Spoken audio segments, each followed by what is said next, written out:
pitcher. He gets the Tampa Bay Rays today on Fox Sports Kansas City.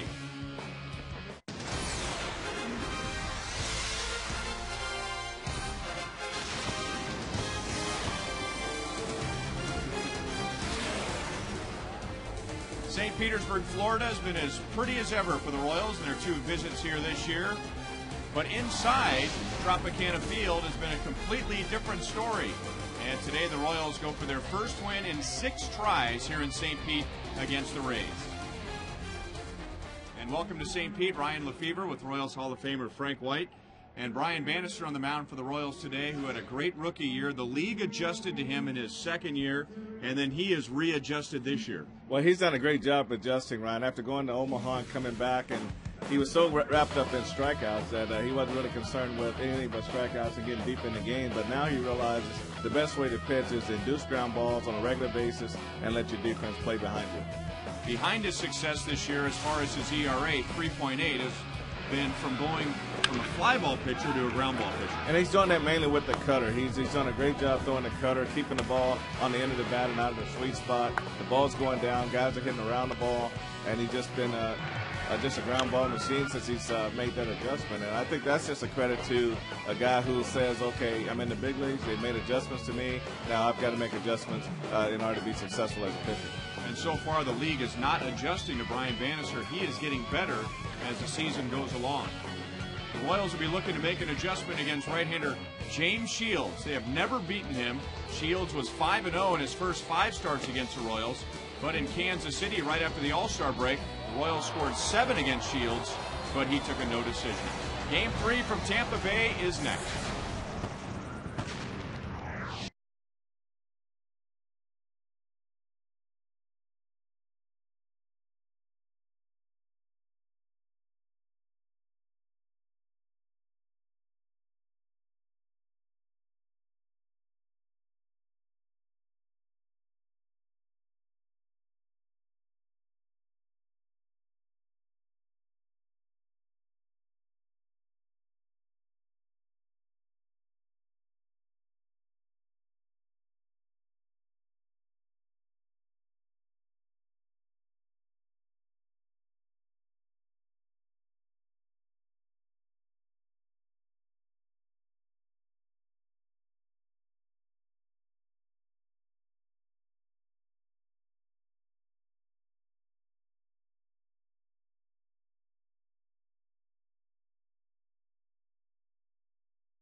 leads off, followed by the right fielder Willie Bloomquist.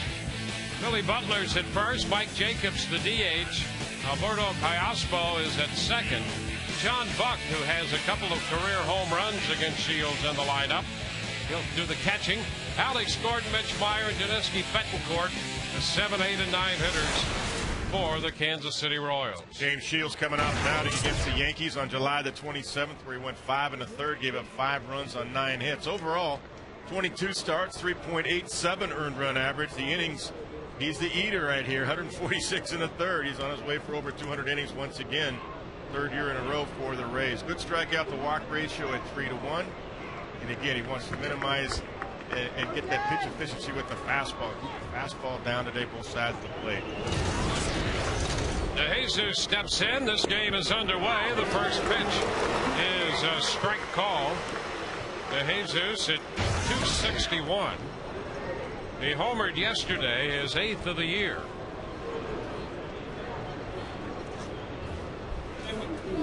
The Rays 3-2 on the homestand. 89 degrees outside, 72 degrees inside here at Tropicana Field. Not a bad thing. Foul right back into the screen. 0-2.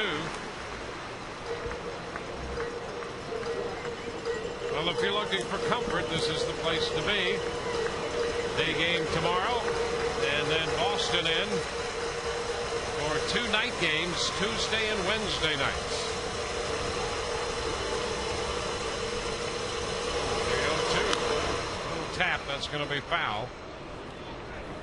A couple of first pitch strikes at the fastball allows James Shields to get to his changeup, which is what we talked about in the Yankee game. The Yankees were just swinging that first pitch fastball, wouldn't let him get to his changeup.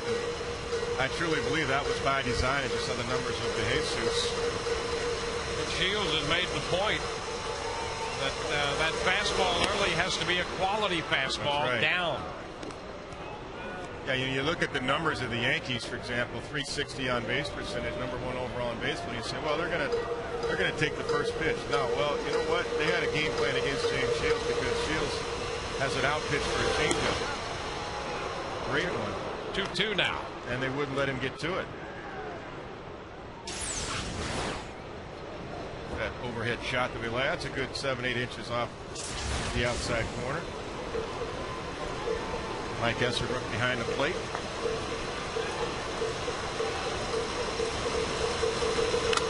That's a foul. Holds the count at 2 balls, 2 strikes. The Rays had Estabrook behind the plate recently and came away impressed with the job he did. He calls the balls and strikes this afternoon.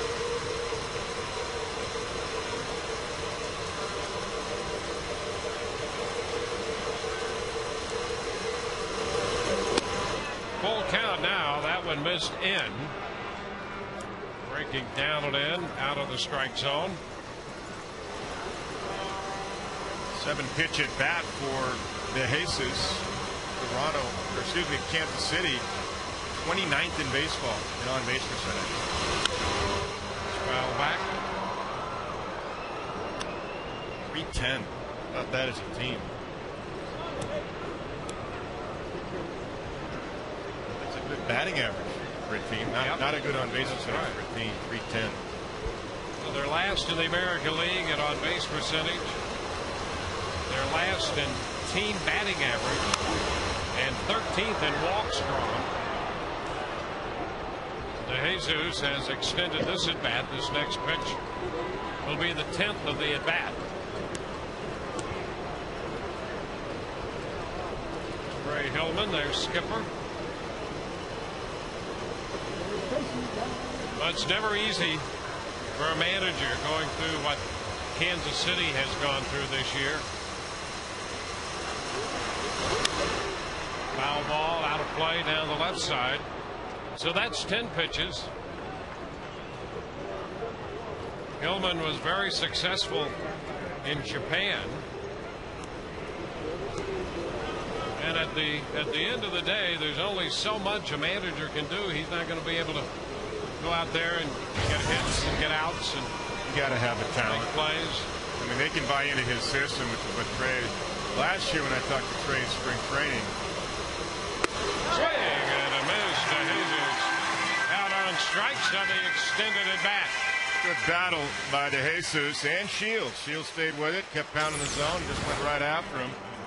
There's a fastball. Good tailing action to it. Right off the outside edge of the plate right there. But when I talked to Trey Hillman in spring training when he first got the job over a year ago, he said, I want the guys to catch the ball. That was the first thing. Play catch. There's a strike to Bloomquist. And what we've seen in the season series, they've been challenged to do that as well as he would like them to do. Yep. And it really all starts from there. Yeah, I mean, you look at their fielding, that's the one thing you have control over. And a popper right side. Zobrist back of the bag a little bit at second. Bloomquist is out number 2. You look at their fielding, they're 26th in baseball in overall fielding at 980. And talking about defense, let's take a look at the Rays today.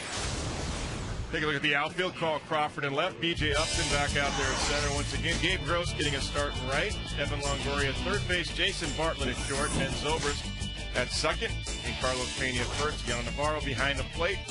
This defensive lineup review brought to you by Sweet Bay Supermarket, where saving you money is our passion. There's Billy Butler. He's playing first base. The pitch is inside. Butler has taken significant strides toward establishing himself as a bona fide major league hitter. He's only 23 years old. Last year was in 124 games and hit 275. He's been up over 290 and close to 300 for a good part of this year. With some pop in his bat, chops it down to third. Longoria makes the play, and it's a 1-2-3 first. Bottom of the inning coming. Kansas City nothing. The Rays coming in to hit.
And the lineup put together by Joe Madness, B.J. Upton leading off, followed by Carl Crawford and Evan Longoria. Ben Zobrist continues to hit fourth with Carlos Pena fifth and Pat Burrell sixth. Gabe Gross, Gianna Navarro, and Jason Bartlett will round it out. You see Navarro the last week and a half has been swinging the bat much better. And that's good news. The right-hander Brian Bannister on the mound. He's 6-7 overall with a 3.80 earned run average. 116 innings pitched. And Upton in there, takes the first pitch a little low. A ball and no strikes. The league hitting 255 versus Brian Bannister. Going away. The Rays have some hitters in their lineup, starting with Upton, who've had a little success against him. Upton is 5 of 13. It's a 385 click. It's a little tap back to the mound, and Upton is out of there, pitching first. Defense for the Kansas City Royals today. David DeJesus back out there in left field. Mitch Meyer gets to start in center. Willie Bloomquist in right. Alex Gordon at third. Yuneski Betancourt in shortstop. Alberto Callaspo at second. Billy Butler at first. And John Buck gets to start behind the plate for Brian Bannister. This is Defensive Line Review brought to you by Sweet Bay Supermarket. And here's Carl Crawford. Pitch down and in. Crawford 5 of 14. That's a 357 average lifetime against Bannister. And his overall average this year, 317. Good enough for 9th in the American League. There's a strike. It's 1-1. Brian likes to work fast. Bannister gets the ball, gets right on the mound. A lot of cutters, sinkers, got a curveball. Good curveball, matter of fact, and a changeup. And a little tap. Butler with the pickup, and Bannister's off the mound to cover. So a couple of ground balls here. That's what Bannister's after. If you saw him on the pregame segment. This afternoon's game available in high definition from Tropicana Field.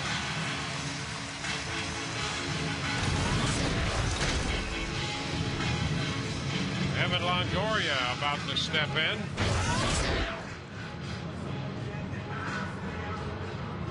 Evan, the second leading RBI man in the American League with 78.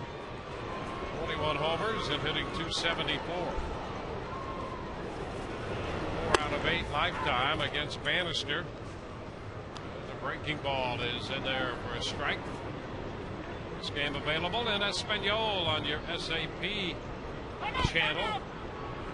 Time called with Longoria stepping back.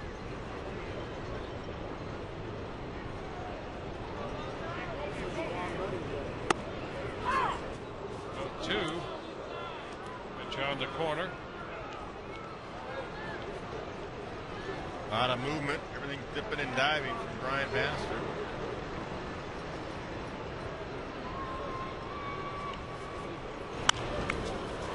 Evan fouls it out of play. A 2-strike count to the Rays' third baseman.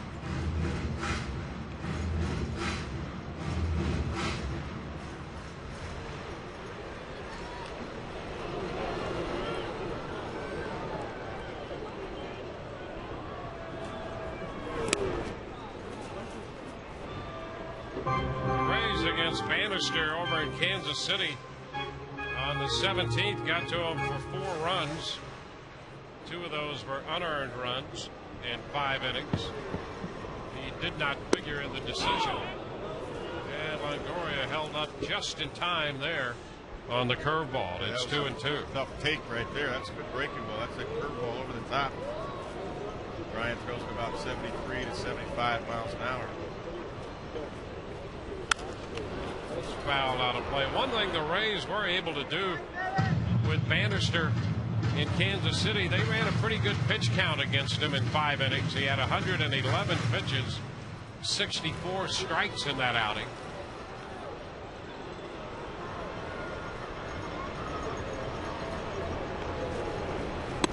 And there's ball 3. Count is full to Longoria. Brian has thrown as many as 115 pitches this year, 114. 111 would be the third highest total he's thrown. His last outing at Baltimore, 6 innings, 100 pitches, 58 strikes. And a chop left side. Gordon with the pickup and the throw. That's not in time. That play slow and developing with Gordon moving to his left, and Longoria has a base hit. Well, we were mentioning the other day how well Evan is running now. He scored a couple of days ago on a ball hit to right field, and he just beats this one out. He's running down the line well. Smooth. Good call. Good call at first base. Easily. So that'll keep the inning going for Ben Zobrist. And hitting .301.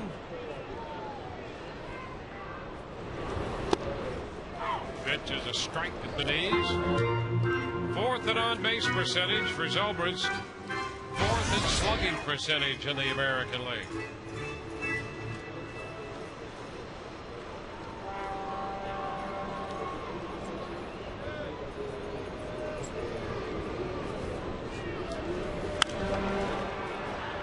He's got it out of play. Puts the count at 0-2.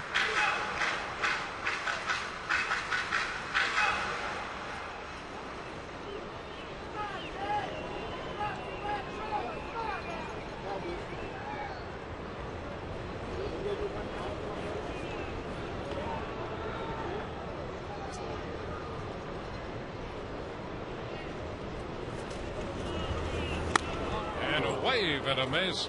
The pitch up as Zobrist is out on strikes. We're at the end of an inning, no score.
No score. We go to the second. Follow the Rays all year by logging on to the Heater, the official baseball blog of the St. Petersburg Times. Every day, Rays beat writers Mark Topkin and Joe Smith bring you insight, breaking news, predictions, and more at TampaBay.com.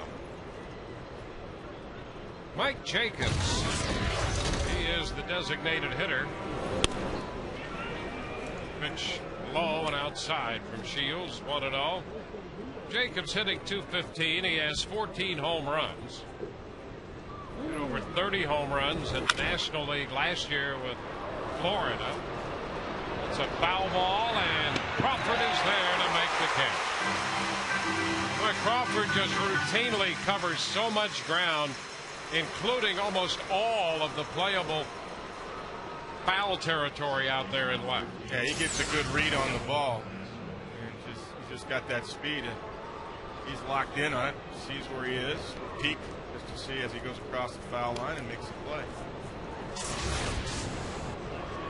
That's the energized defensive play brought to you by Progress Energy.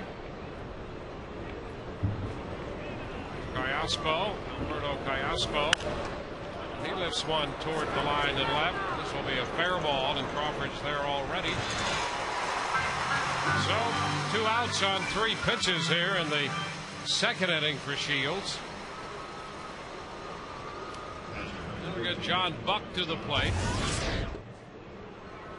Buck has missed a considerable time this year because of back issues, but he's in the lineup today against James Shields because he's 3 for 9 lifetime with 2 home runs off Shields.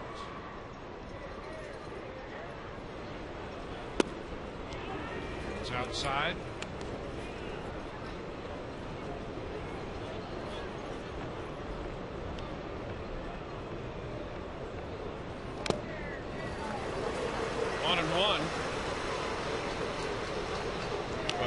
It's early, but much better location on the first pitch fastballs. Even the miss on the first pitch to John Buck was, if you're going to miss, that's the way to go, down and away.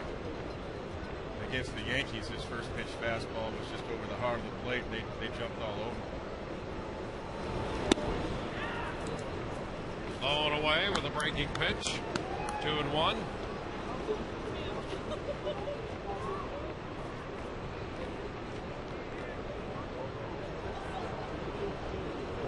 Shields 5-0 in his career against Kansas City. That will take the count to 2-2. A fastball. This is his 7th career start against the Royals.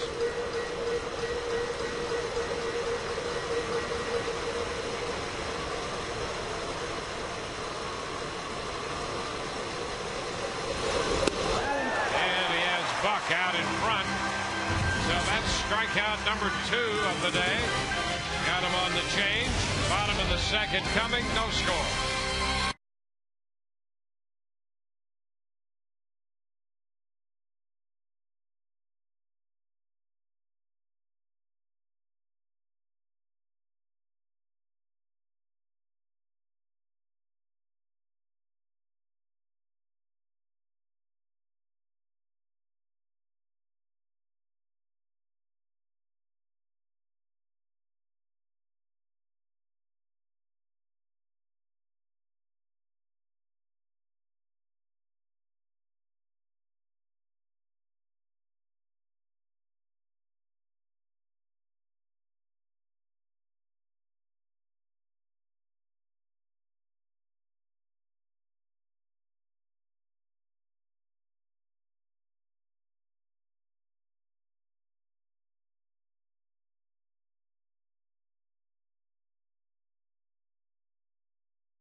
Pants need to be a little bit more baggy, but besides that, everything's good.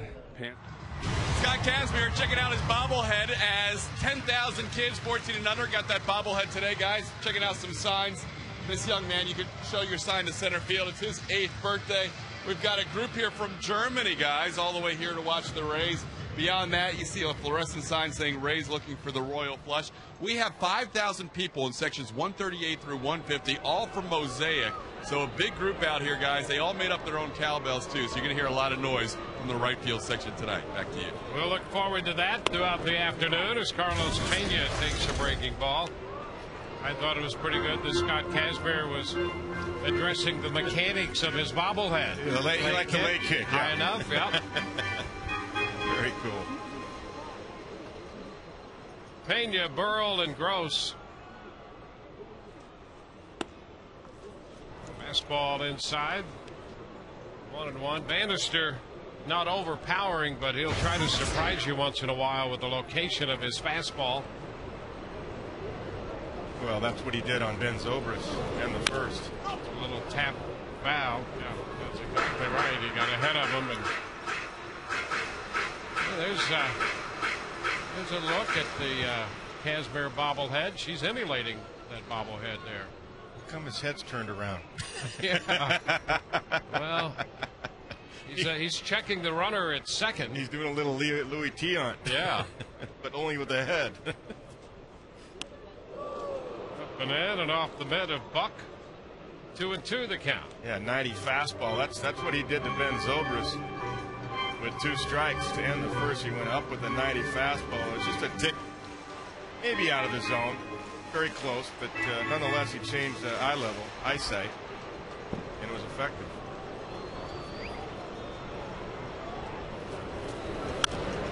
That's fouled back, a fastball on 2-2. Keeps the count right there. Pena with a career home run off Bannister. 308 average against him.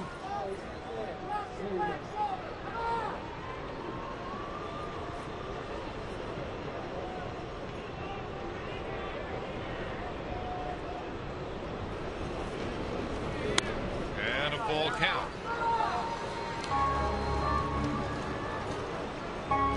When you start to see Pena ahead in counts and deep in counts, those are good signs. And I think you're going to start to see him go to left center a lot more. Foul straight back.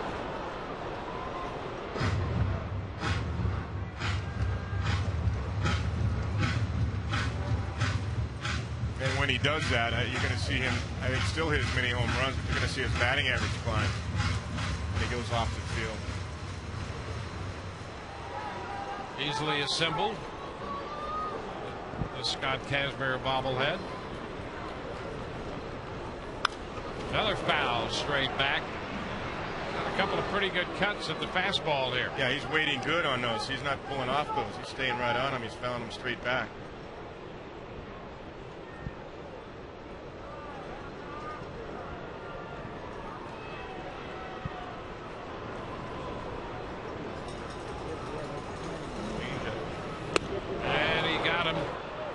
Struck him out. Pena's the second strikeout posted by Bannister. Good arm speed on that changeup, 85 miles an hour. It's a hard change, but effective. Just enough miles out. That's a good location, too, away, outside corner. Carlos was trying to go that way. You see him fall toward the plate. That's just the way he's trying to go, but because of the changeup and the arm speed, that was effective. Pat Burrell, and there's a base hit off the first pitch. First pitch fastball, and he hits the soft liner into center field. So Pat's aboard. They'll miss a minute of the action this year with Rays season tickets. Enjoy great benefits. The best seats in the Trop and savings over the regular ticket price. Use them in the office or just spend more time with the youngsters at the ballpark. Call 888-FAN-RAYS or visit RaysBaseball.com.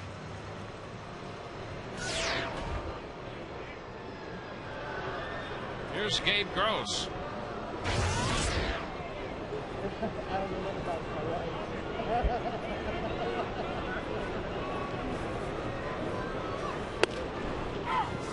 Takes a strike. Now this time they've got Butler playing behind Pat Burrell with Gabe Gross up there, and they should. It's the right move. Give Billy Butler a little bit more range and depth defensively to try to take the hole away on the right side.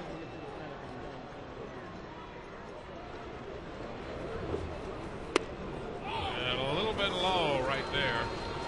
Hey, you were mentioning Micah Estabrook. He called that good game for Matt Garza and Roy Halladay up in Toronto last week.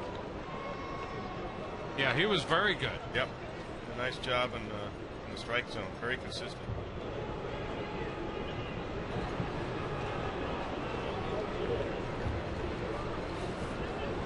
1-1. There's a tap foul.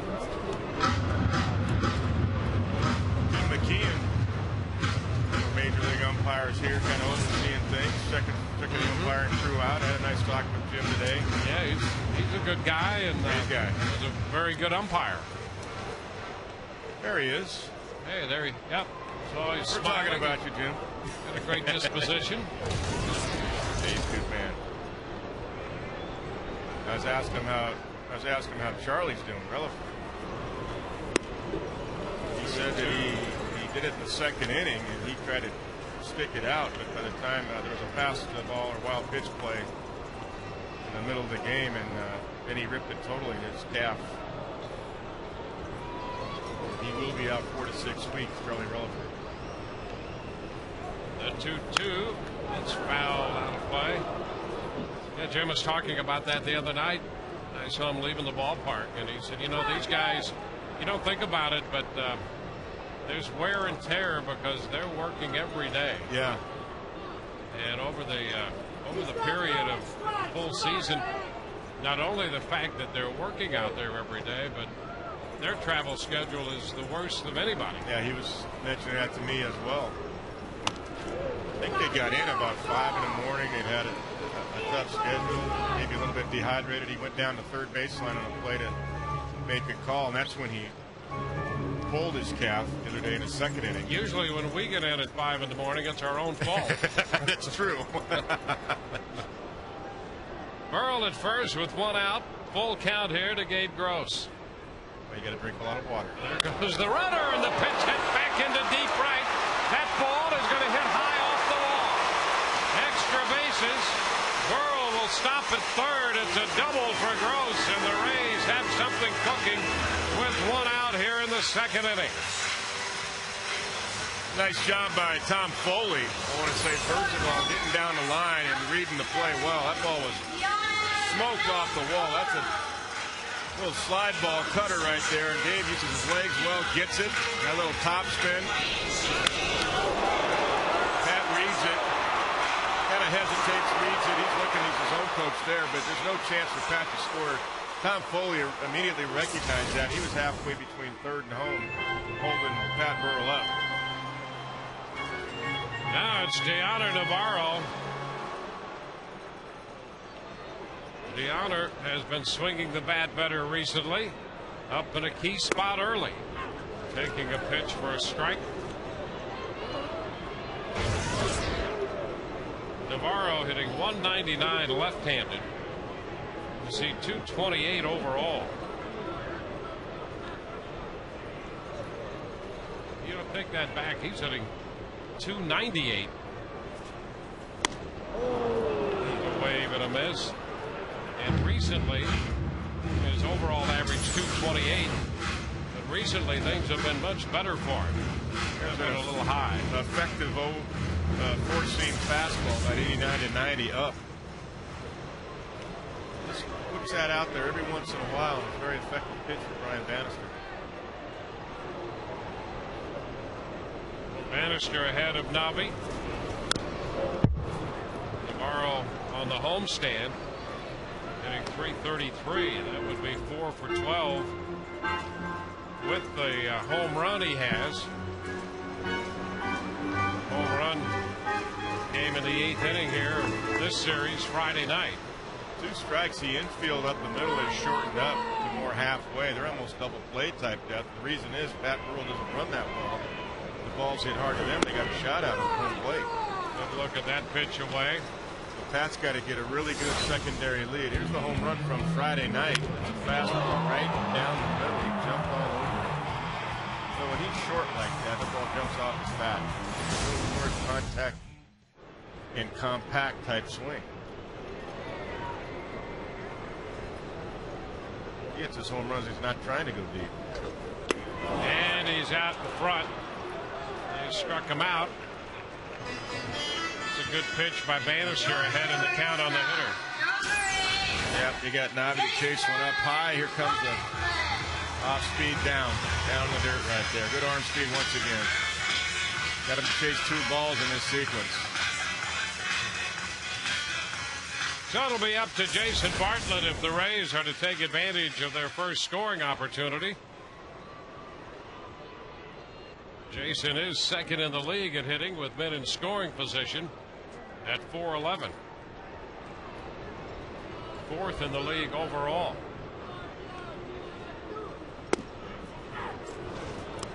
It's a strike.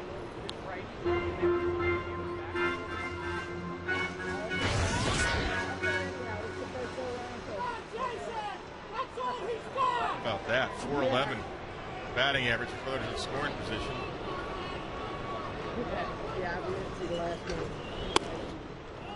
Inside, 1-1. Single by Burrell, the double off the right field wall by Gross, setting up the second and third scoring opportunity.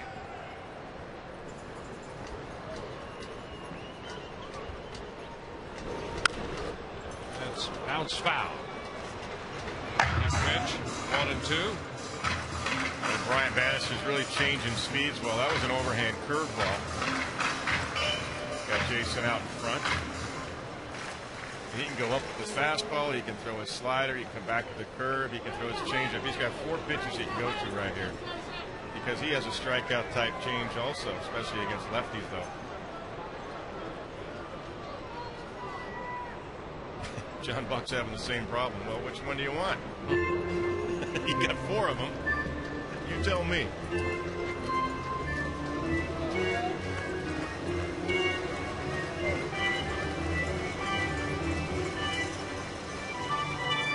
Brian got him, Jason got him yesterday with that ball off the outside corner, up and away, and he shoots that triple to the right field corner that really was a big difference in the game.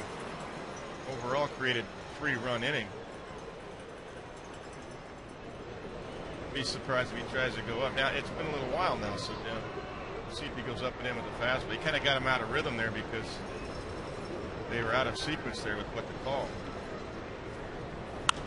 And yeah. Foul back.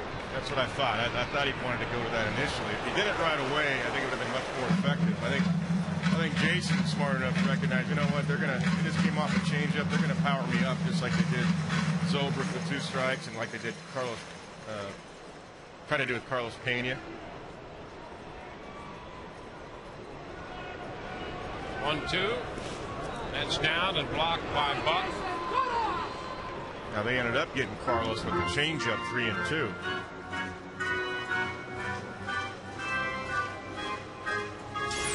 So he goes fastball, then comes back to the curve right here. Nice block. John Buck's all over. Nice job. So now it's 2-2 to Bartlett. And ball 3. Count goes full. Buck battled that one. And Buck had a little flinch on that one too. Look at his eyes. His head came up. Make sure you keep your head down. That's how you get hurt. I think it fooled him.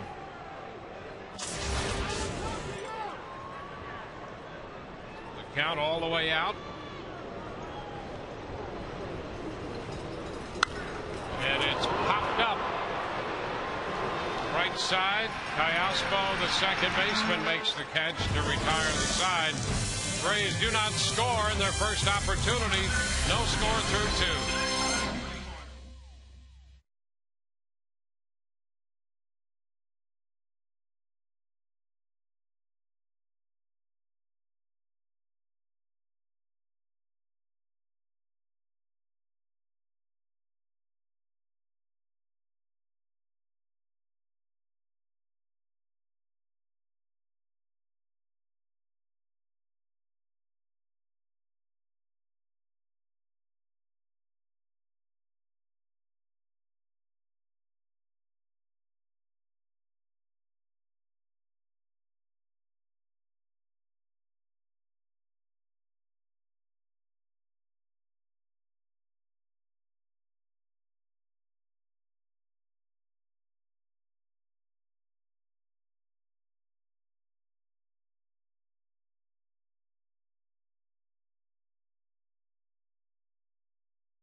Double crispy cheeseburger from BK.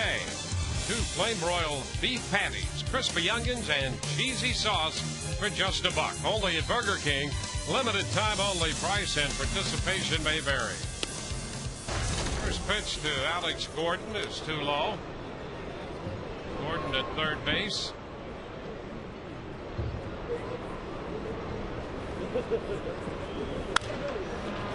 Lifts a popper to the left side. Bartlett after it. Longoria's out there, and Evan just fair inside the left field line handles that one away.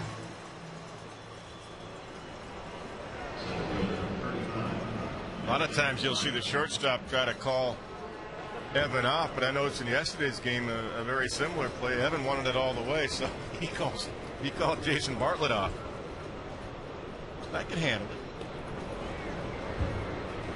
Mitch Meyer. Pitch to him is low.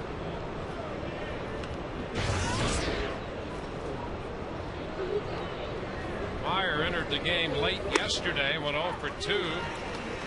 He took over when Mark Teahan left with a back problem.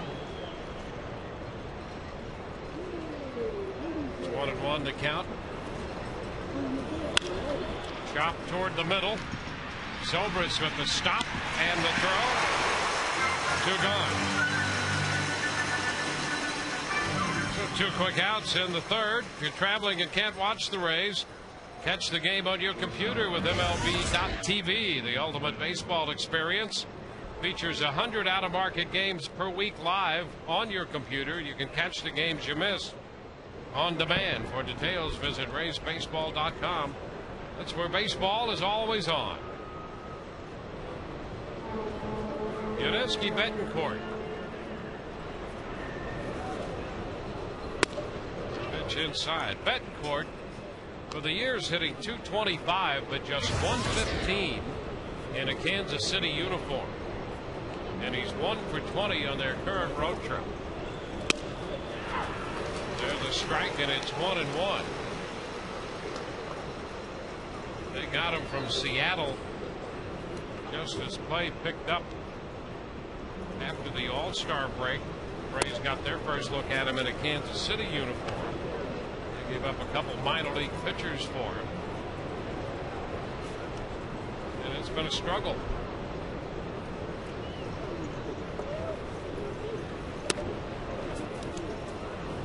A 3-1 count.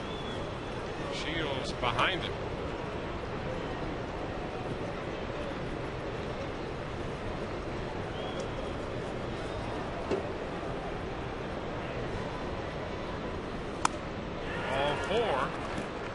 That's not easy to do, to walk Betancourt. He does not walk a lot. No, James is in a nice flow. I mean, he had 8 up, 8 down, had a nice pitch count going, efficient pitch count, and all of a sudden he just lost the zone. With 2 outs, the number 9 hitter. That's the first base runner for Kansas City. We go to the top side of the order. Here's David DeJesus.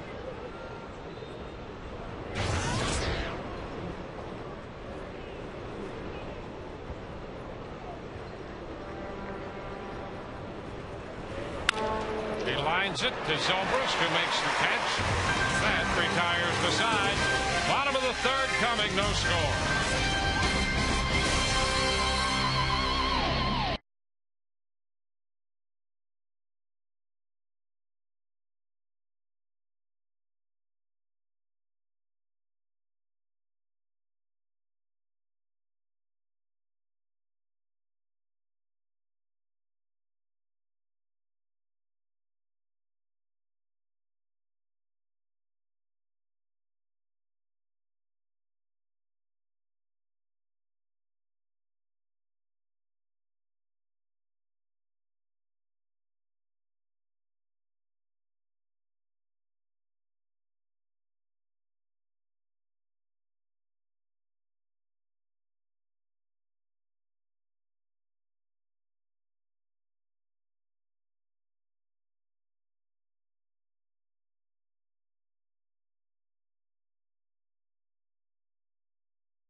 favorites there on this Kids Sunday. I kind of like the same stuff he's talking about. I know. I like that he liked country too. Yeah. Hey. SoCal guys can like country. I'm a SoCal guy, you know. Yeah, well, there you go. Of course, that started by managing in Texas. Breaking ball missed to B.J. Upton. The count is 1-0. 2-0. A little country touch.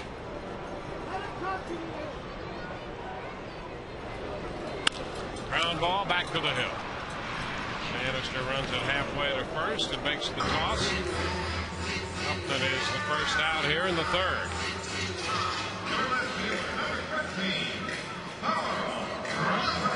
Rays facing Brian Bannister. The right-hander, Carl Crawford, about to step in there against him.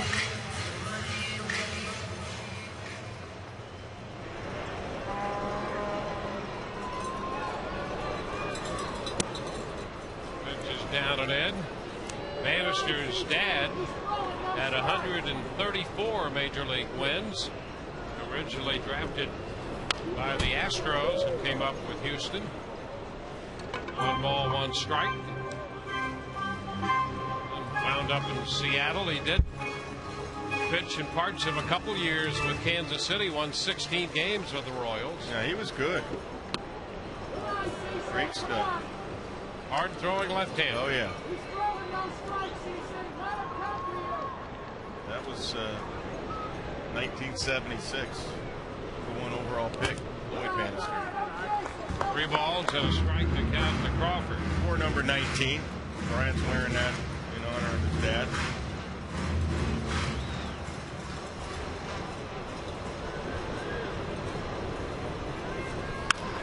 Crawford hits it deep to left. DeJesus will go back a couple steps from the track, though, and makes the catch. So a fly ball the other way for the second out. Summer Concert Series presented by Hess Express continues Saturday. That will be August 15th. The Rays host the Toronto Blue Jays on Sci-Fi Night. And after the game, the B-52s perform a free post-game concert. Visit RaysBaseball.com to get your tickets today. I guess that's the only time you could perform a post-game concert would be after the game. Right after. Evan Longoria waving and missing, and of course Daughtry last night, Florida the night before, and our producer Evan Patterson, a big fan of both. He spans the musical spectrum there, and he was very pleased to be a part of all that. Daughtry was good. You like Daughtry? And a ground ball, great stop by Gordon. Throw to first in time. Fine play by the young third baseman Gordon. So it's a 1-2-3. Third inning for the Rays. Through 3, no score.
lineup.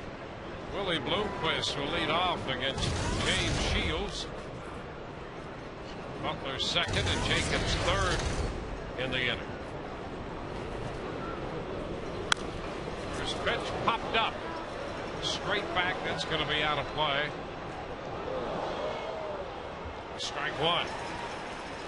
Just saw where Melky Cabrera hit a 3-run home run for the Yankees off Farm early. They're up 3-0, and that's the. They've got 9 guys now in their lineup. Everybody in their lineup has double figures in home runs.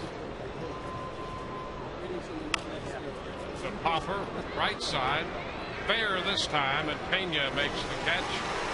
One away, and that leads us to our Aflac trivia question. Aflac, we've got you under our wing. Today's question, Aflac! What would be the Rays franchise record for wins by a rookie pitcher? Jeff Neiman picked up number 10 in yesterday's game. And the answer in the bottom of the inning. Billy Butler takes a strike. Boston leading Baltimore 6-0. And the Yankees with that early lead in Chicago. 1-1 to count to Butler.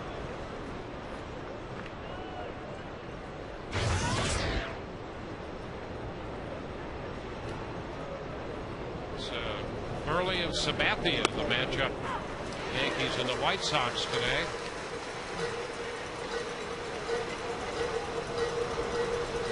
Yeah, that home run was a first pitch changeup. Melky Cabrera hit. First home run. 2-2.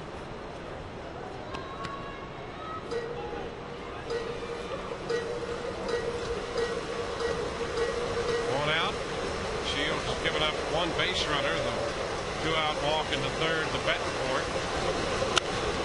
The liner in to right. That ball is caught by Gross. Stayed up and took off just a little bit on Gabe out there, but he made the catch.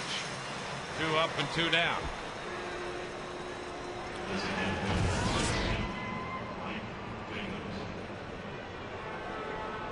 Base is empty for Mike Jacobs.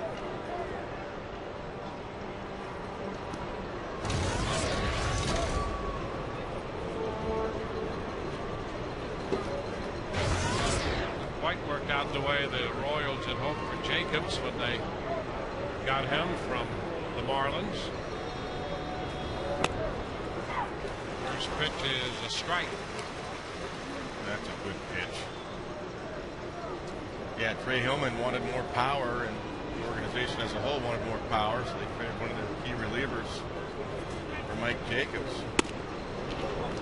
He's inside 1-1. What they really found out, even had Jacobs panned out with his bat, they have a couple guys who are really better suited to be a DH. That's right. Yep. And that's what Jacobs is doing today. Strike 2, 1-2. But recently he's struggled for about the last month and a half. He's hit only around 160. Good breaking ball right there. Tight spin to it.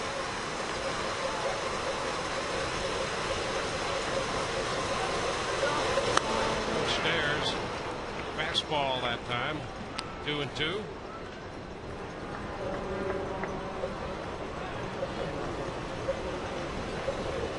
Ospo is on deck.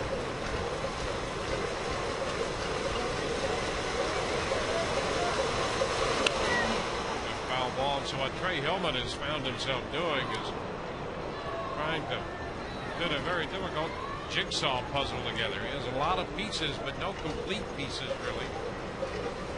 And it's an attempt at mix and match, and it has been a challenge.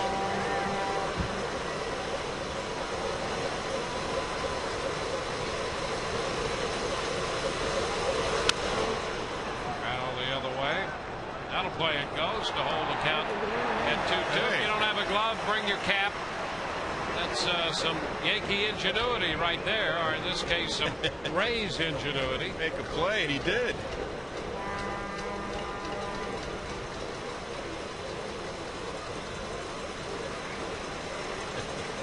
2-2 now.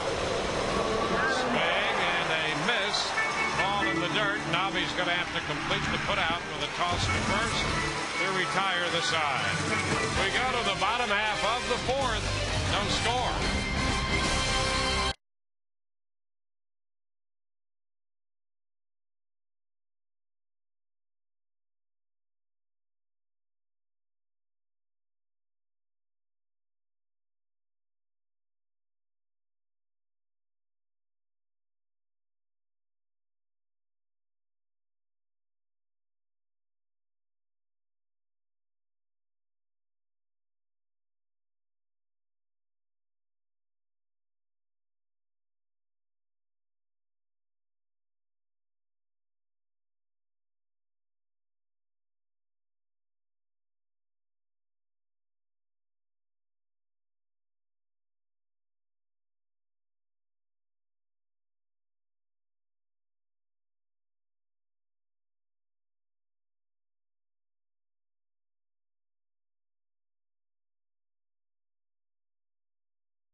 Trivia question: what's the Rays franchise record for wins by a rookie pitcher? Jeff Neiman has 10. The club record is 14. Rolando Arrojo in 1998, the inaugural season, Rolando had 14 wins. Vince Zobrist finally one at the feet of the catcher, John Buck. Strike one, and I'll tell you, it's turning out to be an interesting possible race for the Rookie of the Year award, and Jeff Neiman is pitching himself right into the middle of that rookie race. Oh, I think so. You know, Jeff popped up, foul ball, and will be out of play. For a guy that was trying to make the club in spring training, the decisions had to be made on who was going to be the 5 starter. And if you try to send him down, you would have lost him through waivers, being out of options. He's been outstanding for me. I love his curveball. So he's got a 93, 95 fastball, but he's got that great curveball. Chopper to second. Callaspo takes care of this, and it'll be the first out. Well, for more on that rookie possibility, let's check in with Todd Callis. Yeah, you're right, Dwayne. Jeff has really injected himself into the talks for American League Rookie of the Year. As you can see by looking at some of the leading candidates, there's no one really dominating like maybe an Evan Longoria did last year. Neiman's got the most wins of all the rookies. Gordon Beckham hitting .300 with 5 home runs. Andrew Bailey, the all-star from the A's, with 14 saves. And you have Matt Palmer and Ricky Romero, a couple of 9-win pitchers. But hey, Jeff Neiman's numbers keep looking better and better the more you compare them to others that are going for Rookie of the Year, guys. Yeah, and I thought it was interesting after the performance yesterday, that's a strike to Pena, that Joe Madden was talking about Neiman and that breaking ball, that it got away from him there yesterday, and that didn't seem to faze him. That's great. Yeah, I mean, compared to, you know, what he's done most of the season with the curve, but I still thought he threw some good ones when he had to. 0-2 the count to Carlos Pena. You know, he's able to repeat his delivery, and for a guy that's 6'9" with the long arms and long limbs, that's not an easy thing to do, but he's been able to do that. He's been throwing strikes. He's got, the other thing is he's got movement on his fastball. He's got good late movement. Repeating that delivery has been such a step forward for him with that 6'9" frame and putting all of that in sequence.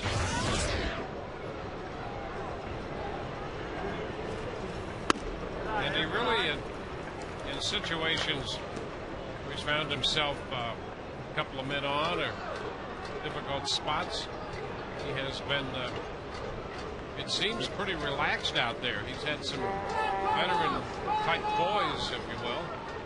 That's the other thing that's been impressive. 2-2 now to Carlos. Bannister trying to double up. First time he's doubled up on those fastballs up with 2 strikes. Yeah, I think the poise has been really impressive. You know, we all remember his first outing in Baltimore, first inning he pitched this year. And after that, he's been really pretty darn good. And a nice take there on a pitch outside, a curveball that went around the plate. 2 fastballs, now the curveball. It was around the plate, plenty outside, as you can see from that shot and the overhead shot. That's way outside. Good call by Mike Esterbrook. I would think man should go right back to that 3-2 slider that he got Carlos on before. 3-2 and a shot into right. Bloomquist is there though and makes the catch. That's a hard hit line drive by Pena for the second out. Well, here's a look at Neiman's game yesterday. 115 pitches, 8 innings for the Rays. There's a good curveball. Good fastball up above the hand. There's a good curveball. I thought he threw some good curveballs myself yesterday. We're looking at him right there. I meant to say with Pena the 3-2 changeup. That's what he should have thrown. That's what he got Carlos on the first time. Pat Burrell, and he takes a strike. Got away with a mistake that pitch. That was a bullet to right field by Pena. Popped up, foul ball back and out of play. Yeah, it's been a great run for Jeb Neiman. I like the story about Neiman and Jason Hamill battling for the 5th spot in spring training and looking at a map of the U.S. and wondering where they might wind up. Well, the Rays very happy that Jeb Neiman is right here. Hey, Pat, come on now, Pat!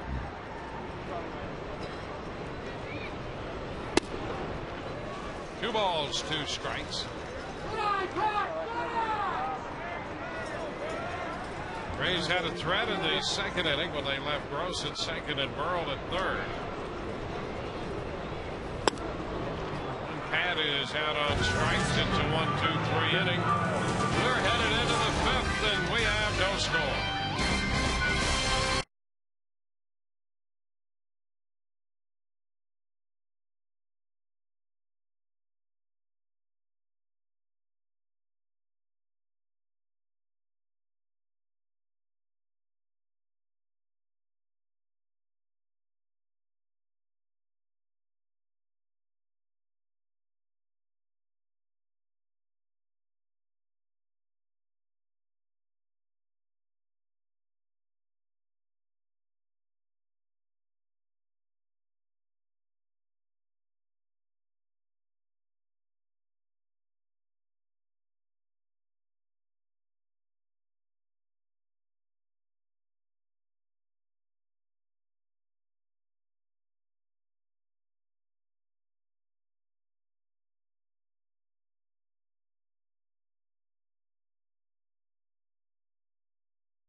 This copyrighted telecast is presented by authority of the Tampa Bay Rays and may not be reproduced or retransmitted in any form, and the accounts and descriptions of this game may not be disseminated without the express written consent of the Tampa Bay Rays. No score. 5th inning. Alberto Callaspo stepping in to lead it off, and the pitch is down. Callaspo has been the most consistent hitter in the lineup for Kansas City. He came into the game at 301, right at 300 now. Foul back. Done most of his damage as a right-handed hitter.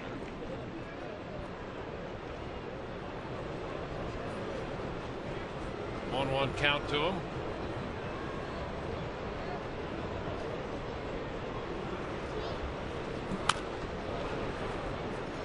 One and two.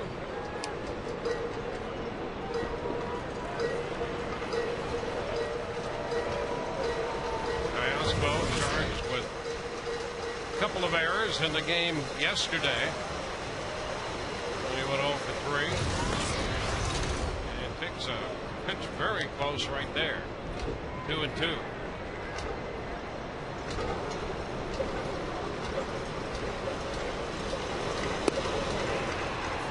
away from ball 3, and the count is full.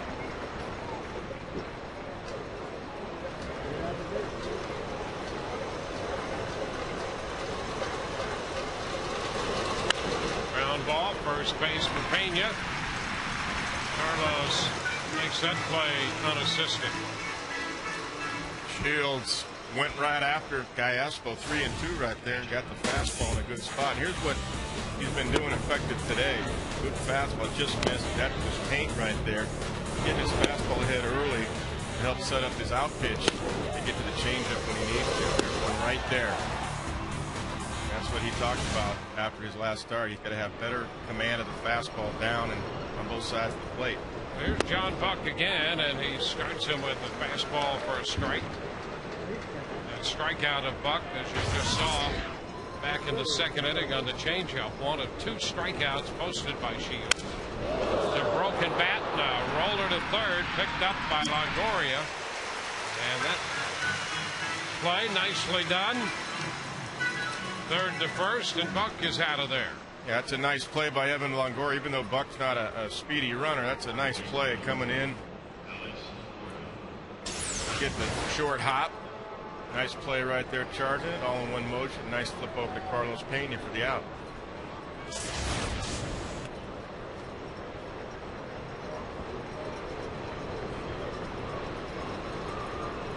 Two outs. Alex Gordon.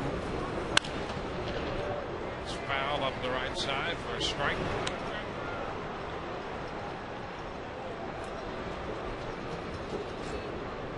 Yeah, they like the play. A little applause. Nice play down there.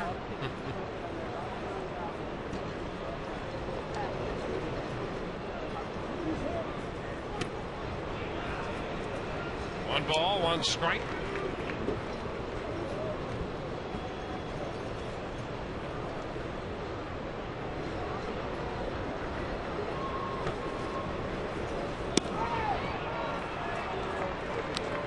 Two balls and a strike. No score in this game. We're in the top half of inning 5. And that's going to be foul outside of first to take the count to 2-2. Rays have 3 hits. They picked up the chopper by Longoria in the first inning when he chopped it to third and beat the play. Burrows singled in the second, and Gross doubled. That's been it. 3 hits for the Rays, no walks. The only base runner for Kansas City was a 2-out walk to Betancourt in the third. 2-2. Oh, did he go? Yes, he did. Gordon is out on strikes to retire the side. 1, 2, 3. We'll take another look at that one as we go to break. Through 4.5. No score.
two right-handers who have not received a lot of support this year, and they have a scoreless game going as we move into the bottom of the fifth inning. Shields 4 strikeouts through 5 innings.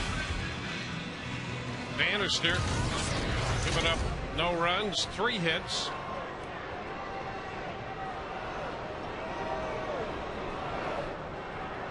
And here's Gabe Gross.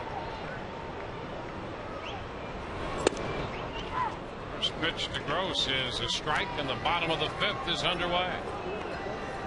Both guys really changing speeds well. Bannister get you looking fastball, they throw a changeup. Breaking ball wide, it's 1-1.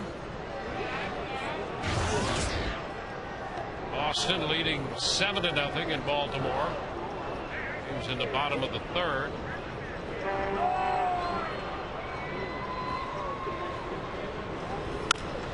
Chopper back to first, fair. Butler's going to run it in himself. 3 unassisted. For just a limited time, you can get your very own All-Star jersey autographed by a Rays All-Star only through HSN. Visit hsn.com/all-star or call 1-800-284-3100 to purchase your authentic autographed jersey.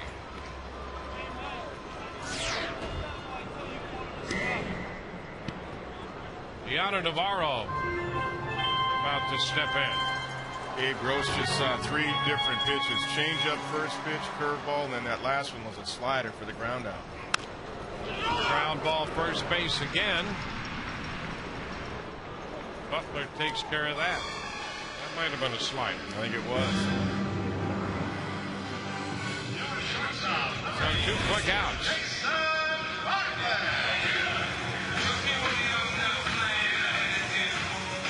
Jason Bartlett walking to the plate.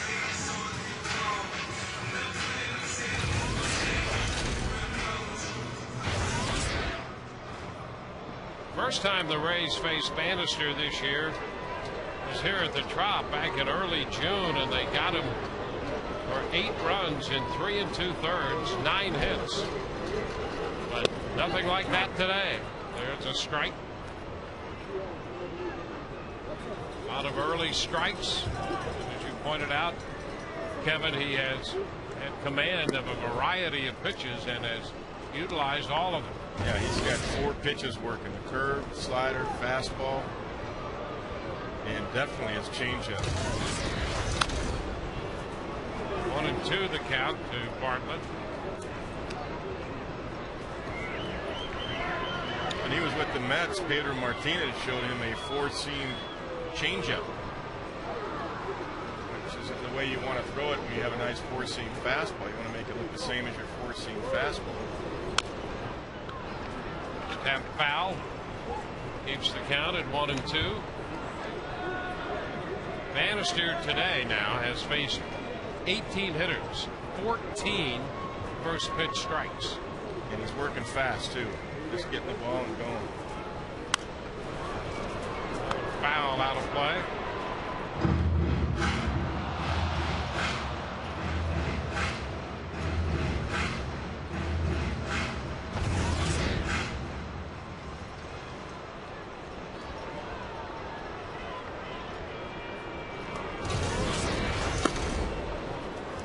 Two and two.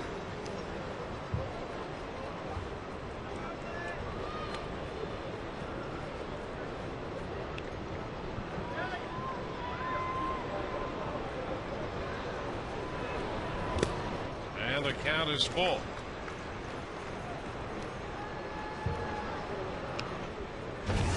Bannister's retired 10 in a row.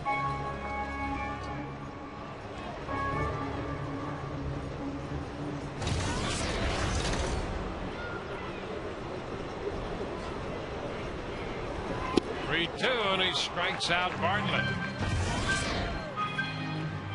The pitch just ran right away. That might have been a slider, or looked like it.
That's a good sign. I might have to visit that group. Mommy thinks Daddy took the kids shopping, but here they are at a Rays game. Guys, scoreless as we head to the 6th. Good sign before the game. Chad Bradford, the sidearming right-hander, was throwing some pitches down to the bullpen. Just caught up with him a moment ago. Said he feels real good right now. He thinks maybe a couple more bullpen sessions, then it could be time for a little rehab assignment, and after that, shortly to the Rays. So a good sign that another Rays reliever could be soon back with the team. Guys, back to you. Well, the bullpen has been so good, and it appears that there's more and more depth for the Rays in that department. And that's important going into the last couple of months of the regular season. Also important to see the starting pitching be as good as it has been the last time through the rotation. Mitch Meyer leads off. The count is 2-1 to him. Shields with a very good pitch count, a little over 60 through 5. We've got Meyer, Betancourt, and DeJesus due here in the 6th inning. The count goes to 2-2. Yeah, that's a good combination to see the last 4 starters go 7 innings at least, even won 8 yesterday. Getting it to James Shields, who usually averages close to 7, about 6 2/3. And he is full up here on Meyer.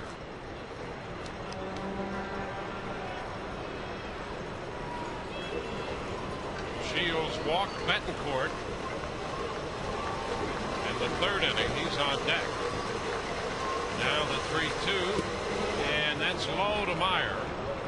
So the second walk. The only 2 base runners Shields has allowed. The walk to Betancourt and now a walk to Meyer. Rays All-Star T-shirt series continues Tuesday, Wednesday when the Rays face the Red Sox. First 10,000 fans in Rays gear receive a Carlos Pena All-Star T-shirt Tuesday night and an Evan Longoria T-shirt on Wednesday night. Visit RaysBaseball.com to get your tickets for that 2-game series. Over to first base, everybody's ducking, and Meyer ducks back in safely. Boston game suddenly interesting. 7-6 in the 3rd. How about that? Baltimore put up a 6th spot. They're still hitting. Meyer again back in. Clay Buchholz pitching for the Sox.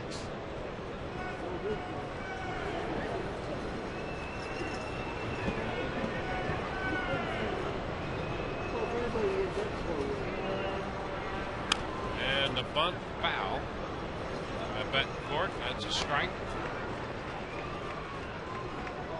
Well, the Red Sox have won 3 straight. The Yankees have lost 3 straight. The Rays have won their last 2.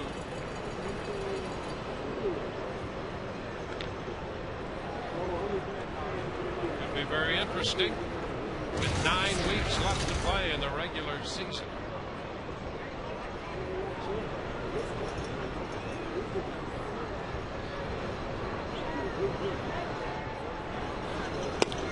An attempt through it. 0-2. Well, Evan Longoria was about 45 feet from home plate on that bunt. Betancourt still bunted. That tells you how tough it is for him. Trey Hillman feels like we got to play execution baseball here. You mentioned last time up how what a tough time Betancourt's had since he's come over to Kansas City. 0-2 the count. And he bunts a breaking ball foul. So he's out on strikes. Meyer is still at first. That goes as a strikeout. And that really tells you how tough it is. He made him bunt with 2 strikes. Wow. Can't even get a bunt down. That's a high breaking ball right there. Nobby's trying to make the play anyway, but Betancourt was walking away. He knew as soon as he was fouled that he was out. Strike 3. Not too happy probably that he had to bunt. But you know what? You got to execute. Manager asks you to bunt, get the bunt down. There's the top of the order, David DeJesus. Well, he was trying to bunt a guy into scoring position for DeJesus, who's hitting .310 with men in scoring position. in a scoreless game. Over to first, and Meyer back in. Yeah, when you're not hitting and the team as a whole is not hitting, at the bottom in most offensive categories, Ray Hillman's just trying to get a man in, as well as James Shields is throwing. He's trying to get a man in his scoring position, and as well as Brian Bannister's throwing on the Royals side. Pitch away. 1-0.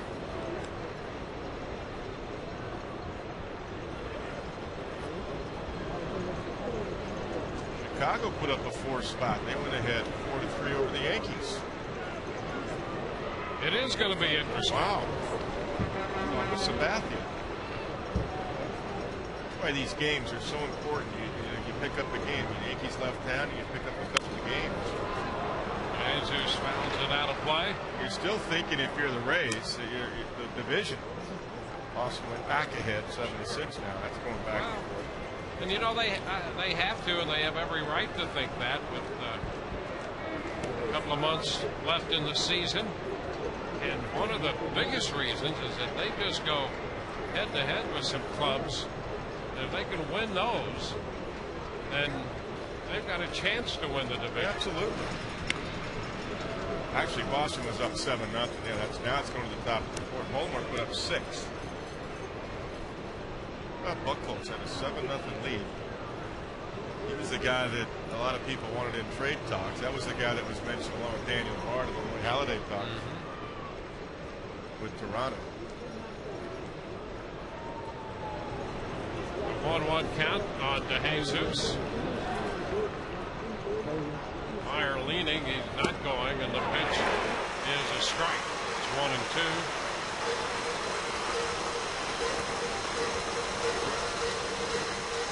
Good curveball right here by James Shields. Nice tilt to that. He freezes it nicely.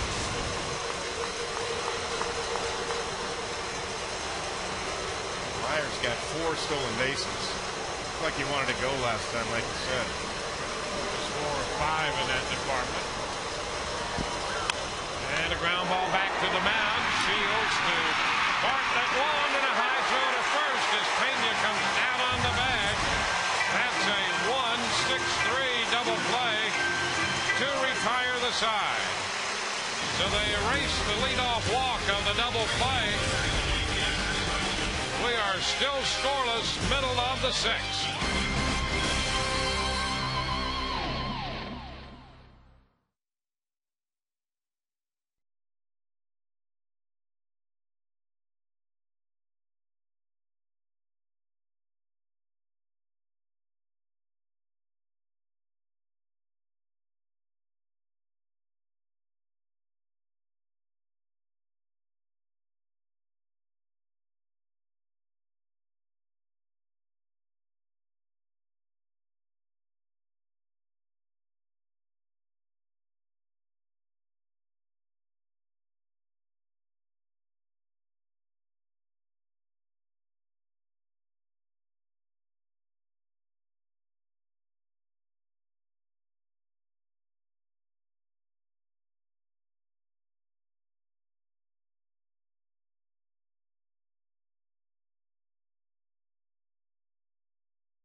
Scott, you're okay with us. And by Gulf Coast Honda. Visit GulfCoastHondaDealers.com to find great deals on fuel-efficient Hondas. We've got a dandy going here at Tropicana Field this afternoon. No score. Rays send the top of the order up here in the bottom of the 6th. And the first pitch to B.J. Upton is a strike. Well, the Rays have had 3 base runners, a base hit by Longoria, single by Burrell, and a double by Gross, but no runs. And now the Rays up here trying to get something going against Brian Bannister. Kansas City with only 2 base runners. They both come on walks. Into the dirt. 2 balls and a strike. There's no 2 pitches alike for Bannister. I mean, he throws everything. Curveball again. That time the changeup. He's gotten BJ twice on Tapper's back to the mound on his slider. The outfield actually plays BJ to right center. And a 1-hopper to short. Betancourt pops up, throw to first, not in time. Betancourt back on his heels on that one and wound up in a sitting position. And by the time he got up, there was no way he was going to throw out Upton. Yeah, that was a rocket right there. Knocked him down. Gets up. By the time he gets up and gathers himself, BJ just runs too fast.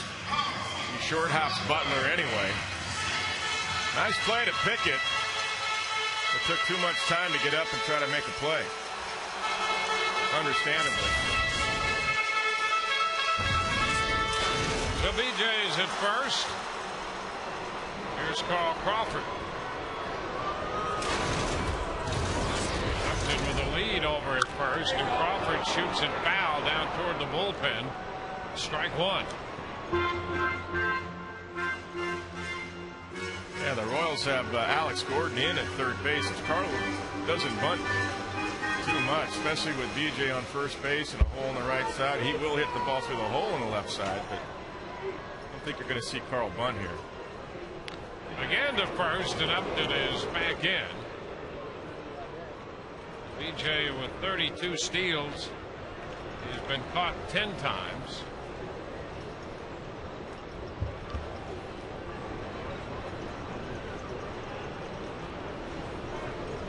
And again a move to first, and BJ back in, standing up that time.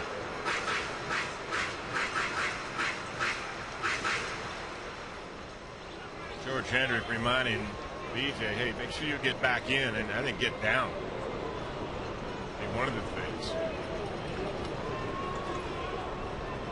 It's been tough enough to get men on base against Bannister. You don't want to lose any of those guys. Those are close. Plus, you're probably going to see fastball away. 0-2. Cutter away. You gotta pitch out count. That's the other thing.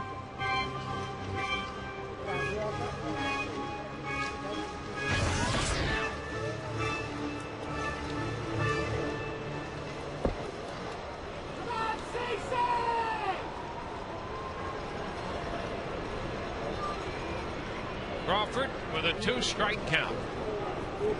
And another toss to first, and BJ's back in. Yeah, just get down. It makes it tougher for the first base, and I think that's what George Hendrick was reminding BJ. Make sure you get down. Don't just come back in standing.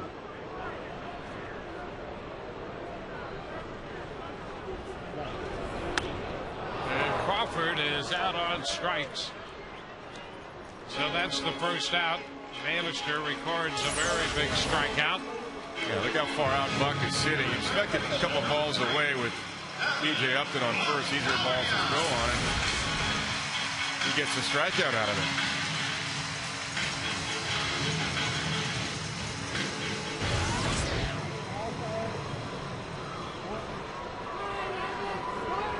Look at the year last year. Here's Longoria. There goes Upton. The pitch is down, and the throw not in time. A stolen base. Number 33 for Upton. Yeah, Buck throws a strike. He's out, but he bounces it. Watch him take his time and cock his arm right there, and short hops his shortstop, or his second baseman Kai Aspo. And he is clearly safe. Good call. Didn't even really tag him at all, I don't believe. Well, the Rays are confident they can do some running, but they just haven't had many opportunities. It's 143 stolen bases for the Rays this year. 1-0 the count to Longoria. Pitch off the plate. So this is only the second time the Rays have had a man in scoring position. I was watching on that pitch, Dwayne. Callaspo was running in to cover second base, and Bannister went to the plate, so there was a complete hole on the right side. See Callaspo up the middle there, pinching E.J. Upton at second base, but he was actually running in, and Bannister went to the plate on that last pitch.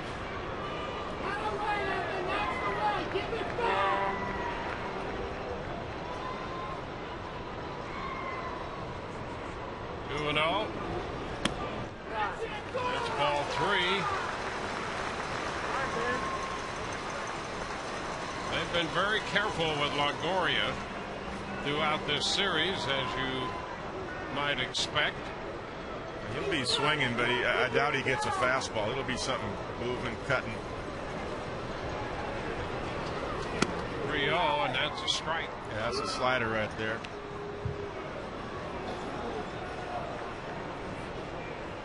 Callaspo is breaking to the bag again, even on that 3-0 pitch. When you get a ball away, Evan can shoot it right through that hole. 3-1, that's a strike. And the count is full.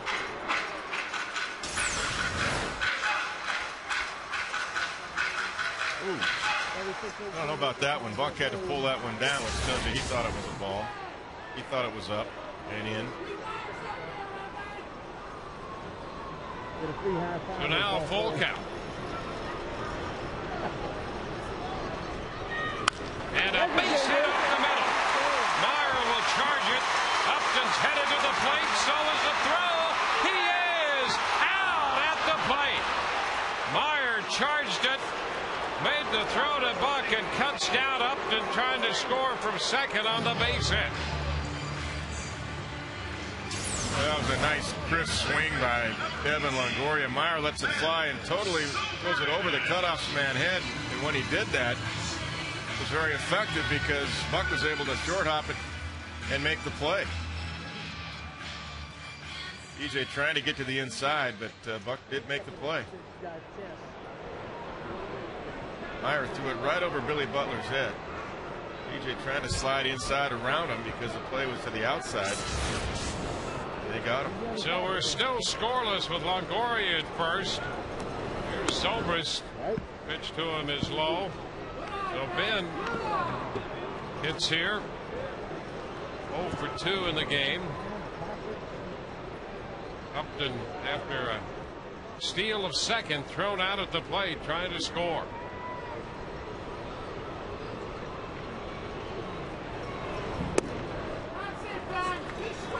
This one is down.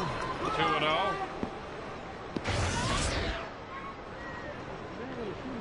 A couple hits in the inning, but 2 outs and a runner at first, the result. You want to shoot this up there, Nobby?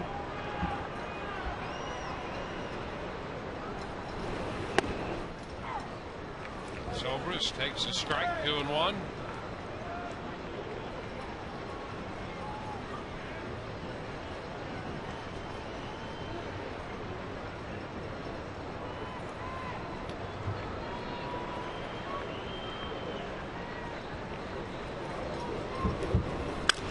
Zobrist lets the fly ball short left. Jesus comes in, makes the catch. The Rays again threaten, do not score, leaving a man. We're through 6, no score.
base runners.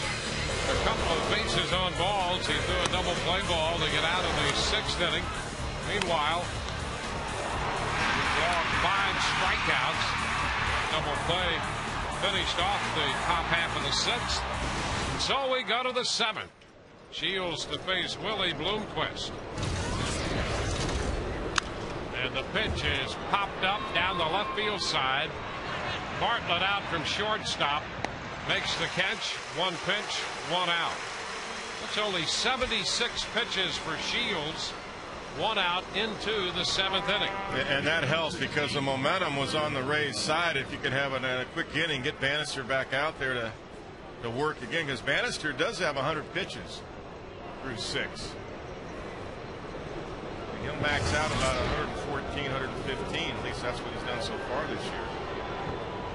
For Shields, look at that, 76 and 6 1/3 innings. Here's Billy Butler. The pitch is high to him. A ball and no strikes.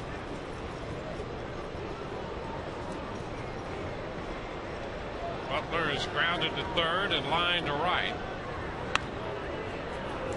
The pitch is inside. 2-0.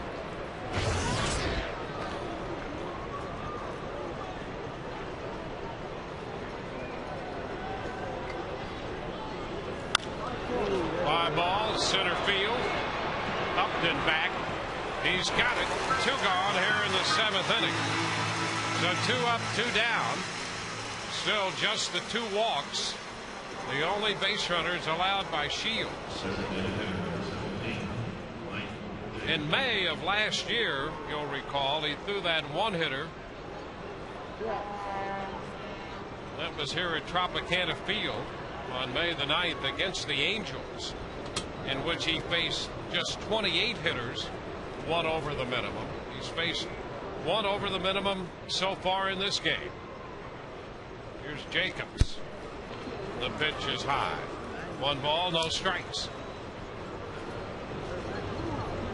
So any way you cut it, from here on out, it has been a special day for James Shields. 2 outs into the 7th. And he's high with this one.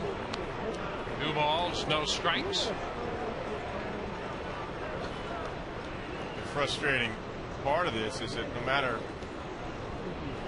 who the Rays face, that they've had trouble scoring runs for James Shields. Just doesn't get runs. Fastball down. It's a 3-0 count. Where you got to be careful here, because he will be swinging 3-0, looking for a fastball. And he takes ball 4 inside. So that's the 3rd walk given up by Shields. And as you know, as a rule of thumb, Shields very seldom gives up 3 walks in 1 game. Well, that had the corner. It's just that Mike Estabrook said it was up. It did go across the belt. But James was trying to go away, down and away. Actually got away with one there, because that was a ball that Jacobs could pull, even though it was a little bit up. There's Kayaspo, the second baseman. And he lines it foul into the stands up the right side. Kayaspo out with a fly ball to left in the 2nd, and a ground ball to first in the 5th.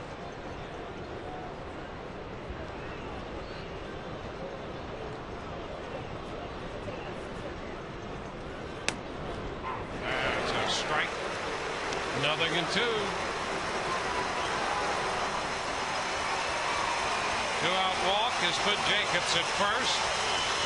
Shields has come back to get ahead of Kayaspo.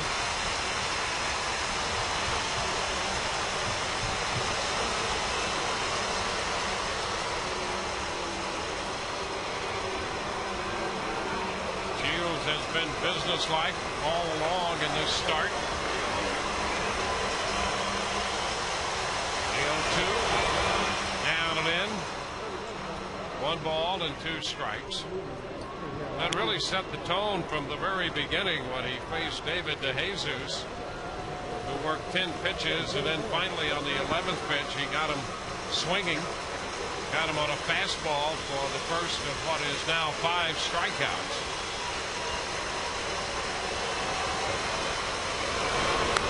Pitch away, 2-2, and really up until this point,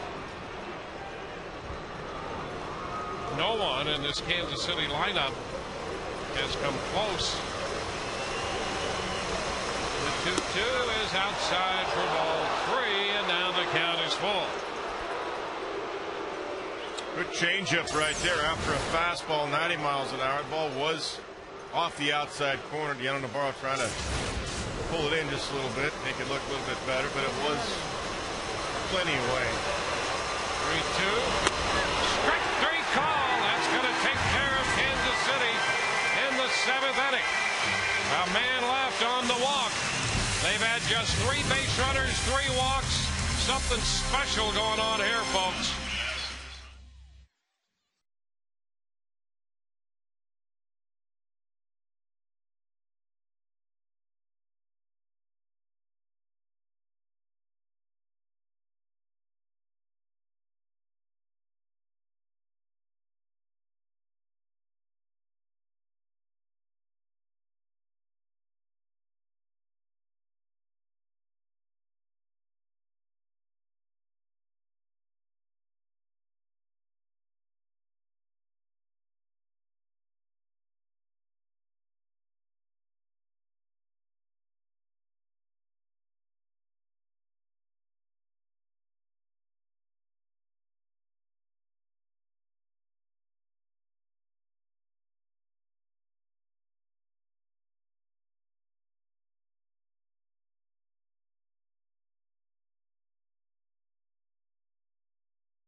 Fastest 3G network, AT&T, your world delivered.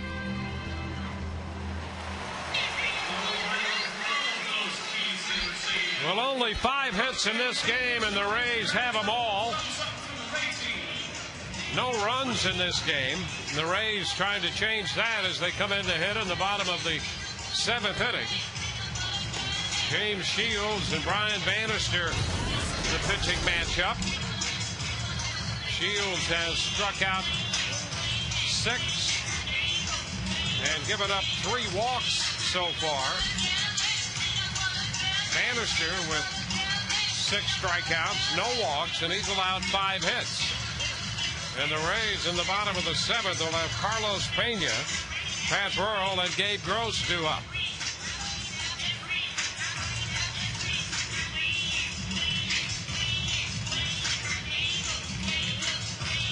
Well, the Rays have worked the count pretty well because Bannister does have 100 pitches.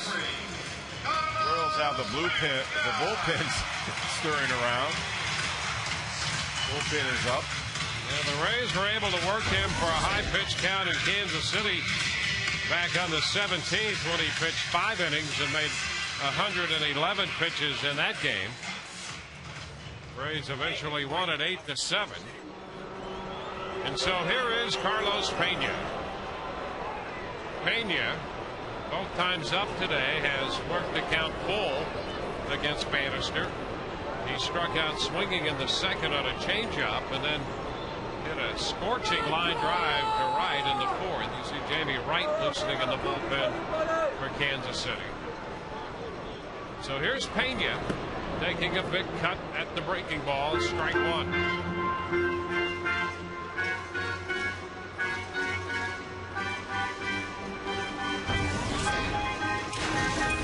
Double shutout through 6.5.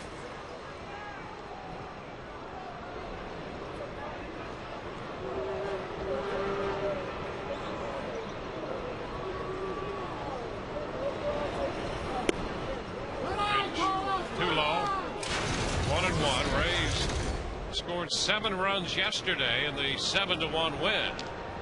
But as you know, for the better part of a month, offense has been an issue for the Rays. And it seems it's always been an issue with James Shields on the mound. Incredible, it really is.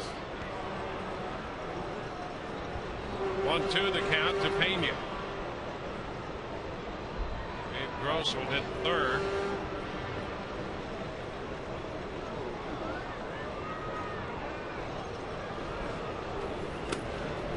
Pitch is low. Breaking pitch down. 2 balls, 2 strikes.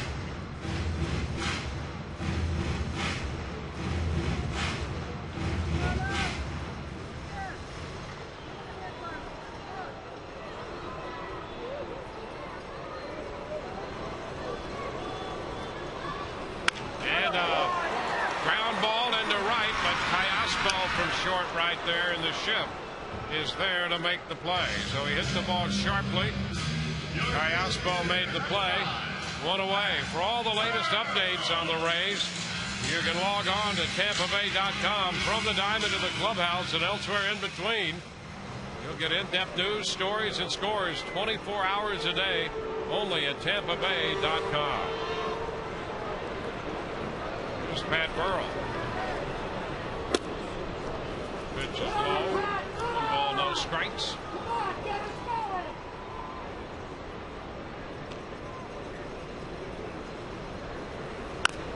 The bouncer, that's a foul ball. Into and out of the stands. Uh-oh. Yeah, back. Stay in the ballpark. 1-1. I didn't do it. It wasn't me. Upstairs. 2 balls and a strike. Well, this is one of those games where a long ball is going to be the difference. It usually ends up this way. He's going to have to go a yard for the Rays. Burrell is ahead in the count. He's got a nice hitter's count here, 3-1. It's one of those games too, where Bannister, you just have to guess right when you got the count. Whether you look, slider or changeup. And a big cut. Burrell thinking long ball there with that cut. And that was a slider. You know you're not going to get a 3-1 fastball, so you got to just kind of guess with him until you get 2 strikes. There's a slider right there. Cut action to it. 3-2 is fouled back.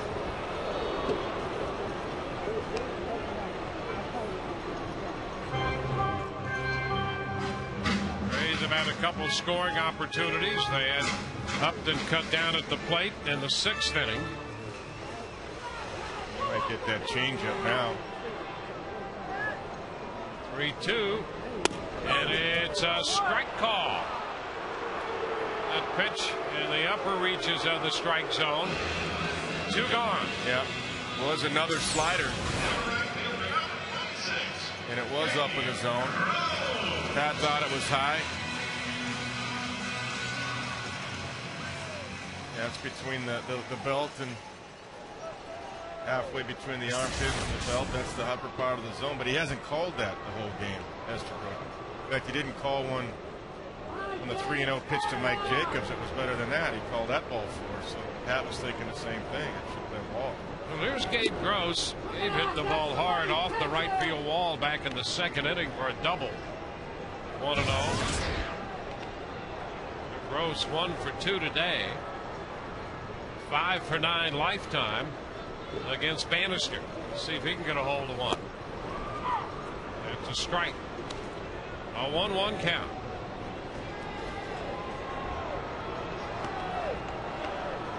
Bannister has consistently been ahead of hitters in this game. And a tap right side, that's going to be fouled. And kept that way by Butler. 1-2.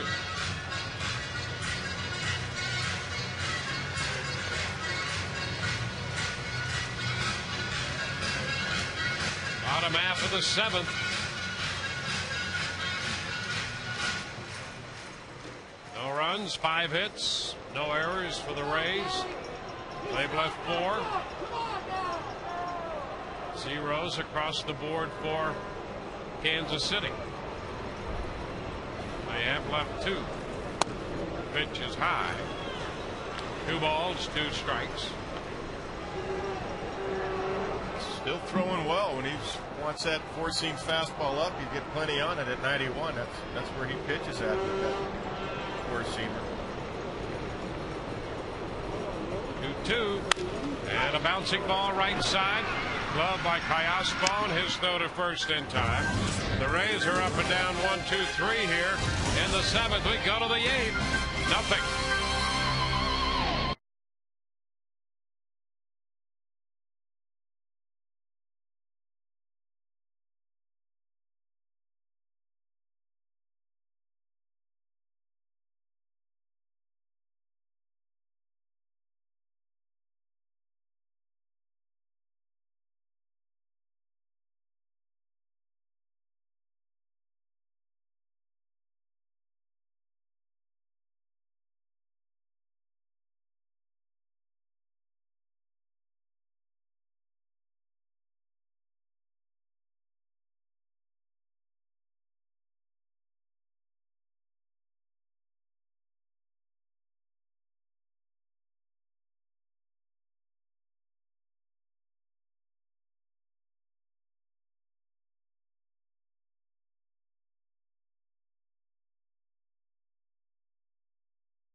Time for the stay in the game hold of the day, brought to you by Just for Men Hair Color.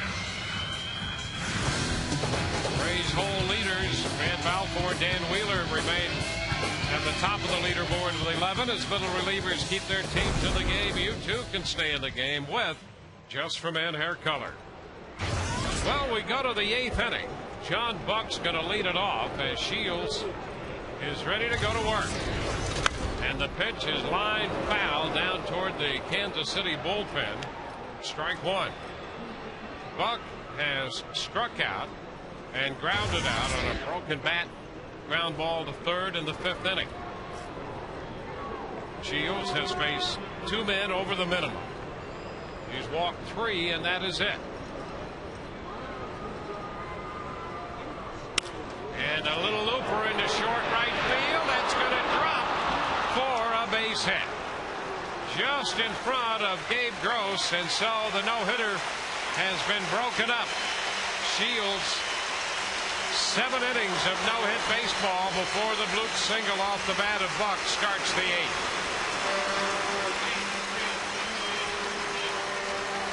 Good pitch, too, right off the end of the bat.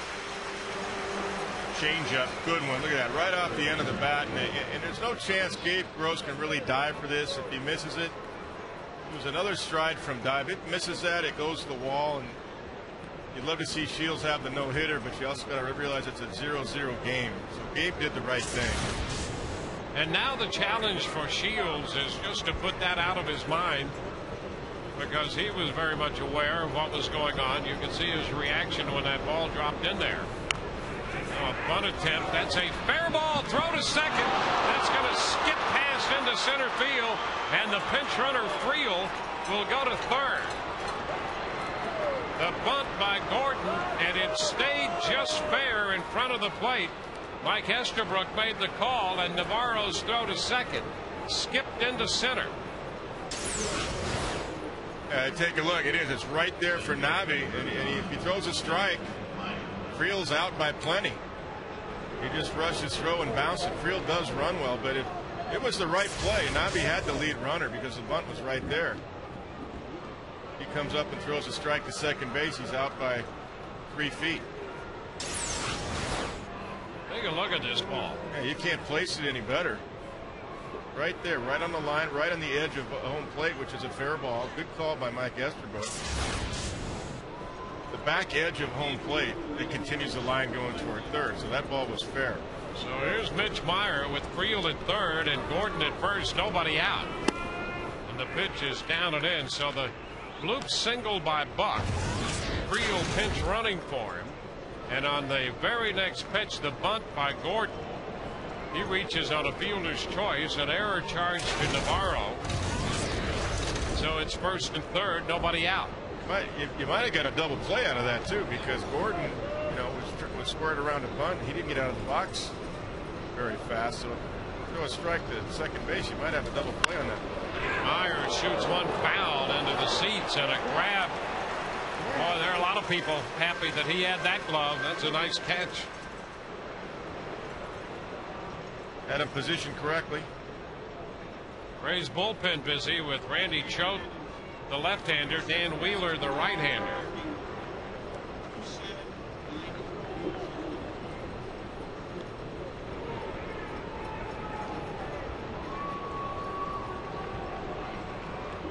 A 1-1 count to Meyer. Swing and a miss. He took a big cut at the breaking ball. Now it's 1-2.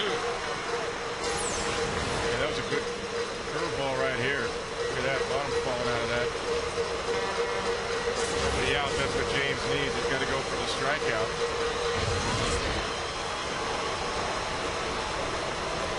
Got a strikeout changeup.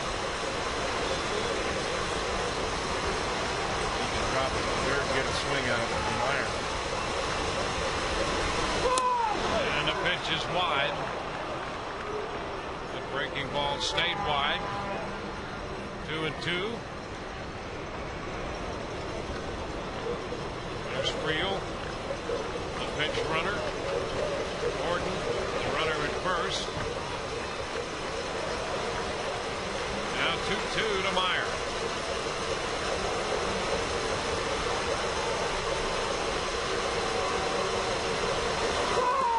And ball 3, runs it all the way full.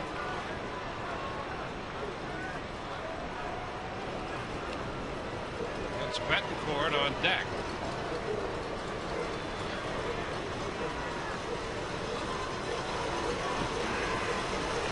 He's just been called back.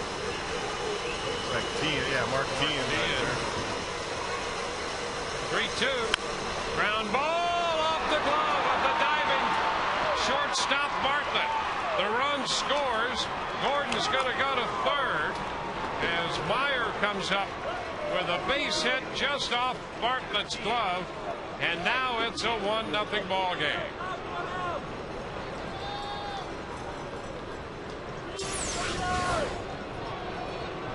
Yep, got a pitch he just put in play. Just a contact swing, and Jason's playing in to try to cut the run down at home, so he couldn't get to it, which cut down his range because he's so far in.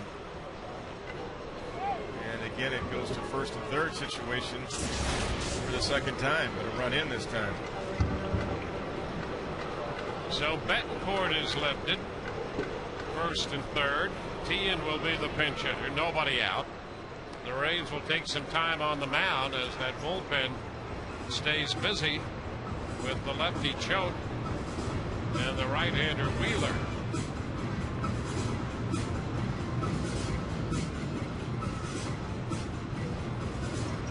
Well, the Bloop single started this.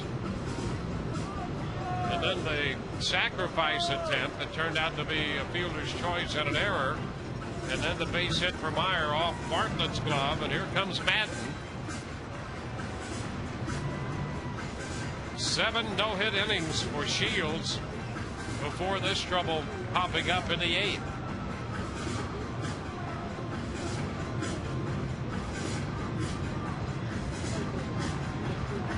Madden has his say and heads back into the dugout.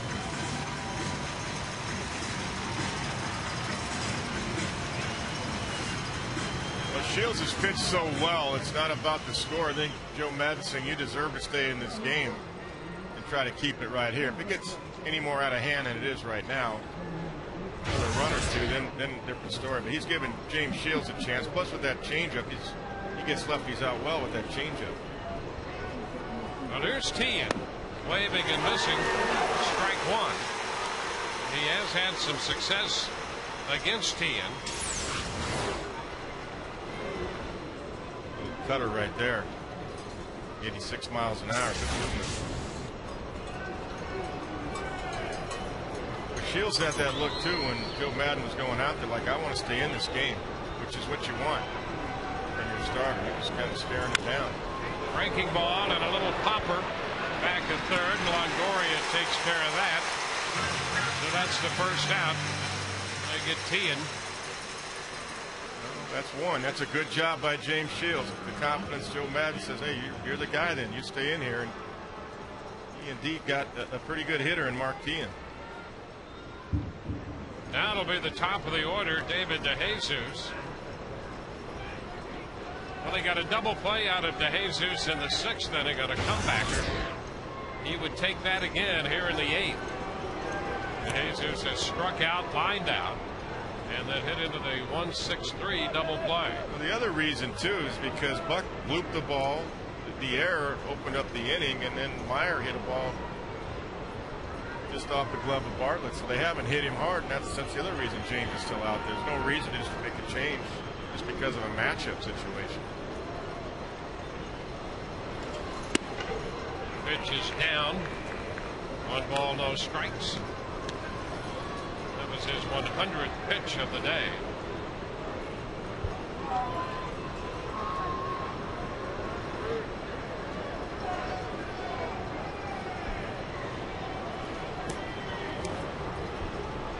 Kansas City with a run here in the 8th to take this 1-0 lead.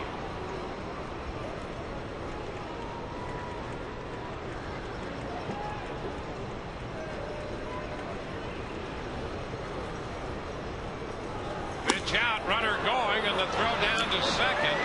Now they'll keep an eye on the guy at third. He breaks to the plate. The throw is too late. So the Kansas City Royals steal a run as Gordon scores from third.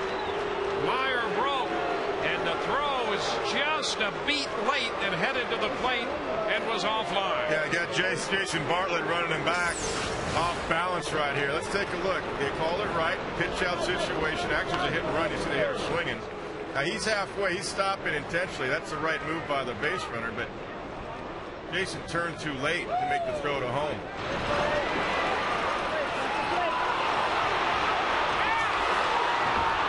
Once he gets that far off, you got to forget about the runner at first base.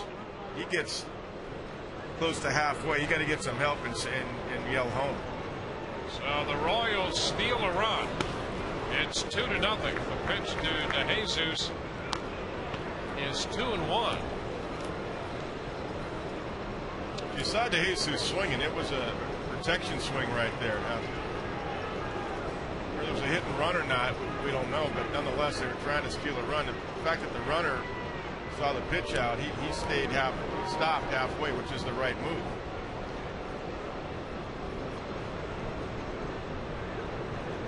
Nice effort by DeJesus trying to protect the runner there. Either way, whether it was a true hit and run or not. And a bouncing ball foul takes the count to 2-2, and now Meyer is in scoring position.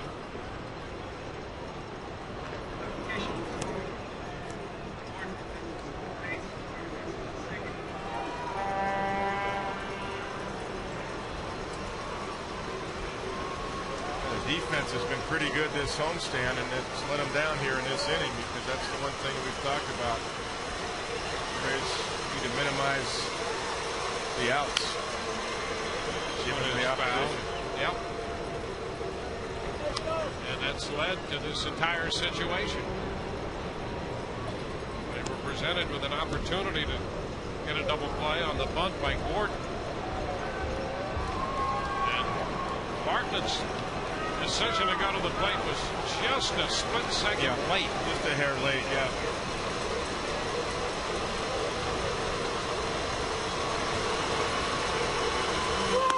Pitch is high. And so from that point of view, because of that, even a throw right on the money, it's problematic as to whether they were going to get him or not. I think he would have been safe anyway. Yeah, you got him running hard back to first, which is what you're supposed to do, but you know they're trying to steal a run there. And if that guy gets close to halfway is when you got to turn and go back. If he goes back to third, you got plenty of room to get him out back, going back to third.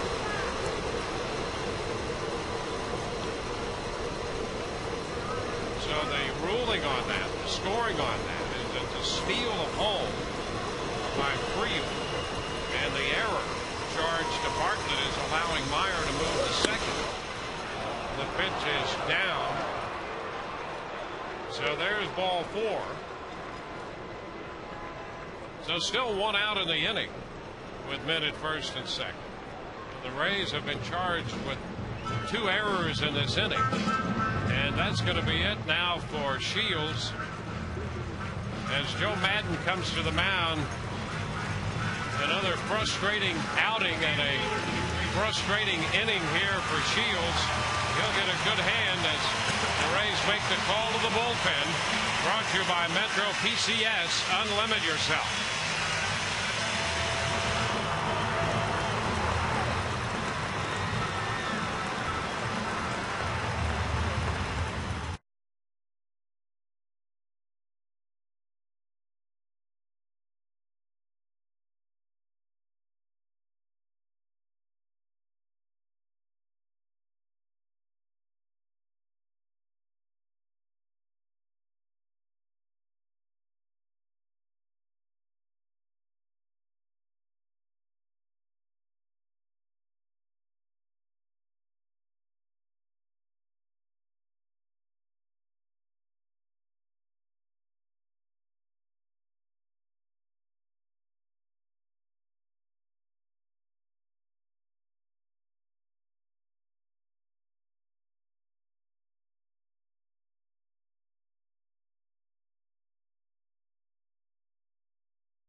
Frustrating inning here in the 8th for James Shields.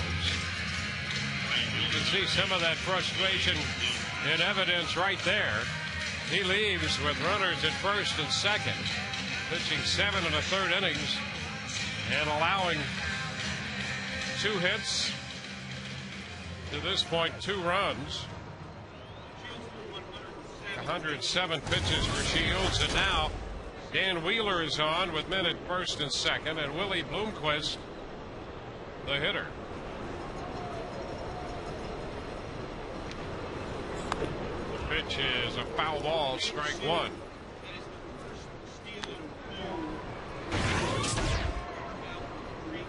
Dan's numbers 386 overall. The strikeout to walk ratio almost 4-1.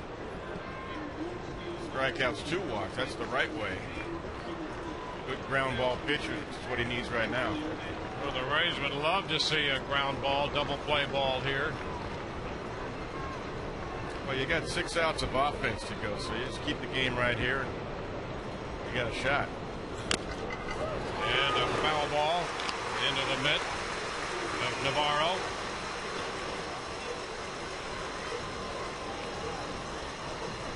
Bannister's shown a great game, and it looks like he's coming out because they congratulated him after his last inning, which to me, I know his pitches are about where he has been all year, 114, 115, but he's pitching so well, I don't think there's any reason for him to come out. Here's the 0-2, and a little number right side. That's going to be a foul ball. This ball rolled foul, and a little foul tilt to it, so the count is still 2 strikes to Bloomquist. Yeah, it would have been a tough play if Dan picks it up, because he would have been right in line with the runner trying to get it to Carlos Pena, and that would have been, might have hit him right in the back.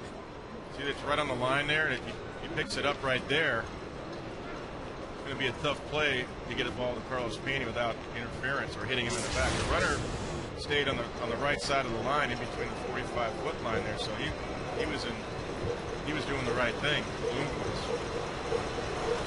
would not have been interference had he hit him, but it would have been a tough play for Dan Wheeler. I think he did the right thing, letting it go. Here's the 0-2, breaking ball, and it's a pop-up right side. Pena is there to take care of the formality in foul territory. The 2 gone. You know, Bannister has 117 pitches, 72 for strikes, which is good news for the Rays because they did work the pitch count up there, but he's throwing great. But they're not going to send him back out there. It's going to be it. Which I think is good news for the Rays. So 2 outs with 2 men on base, and here's Billy Butler. He's grounded out, lined out, and flied out.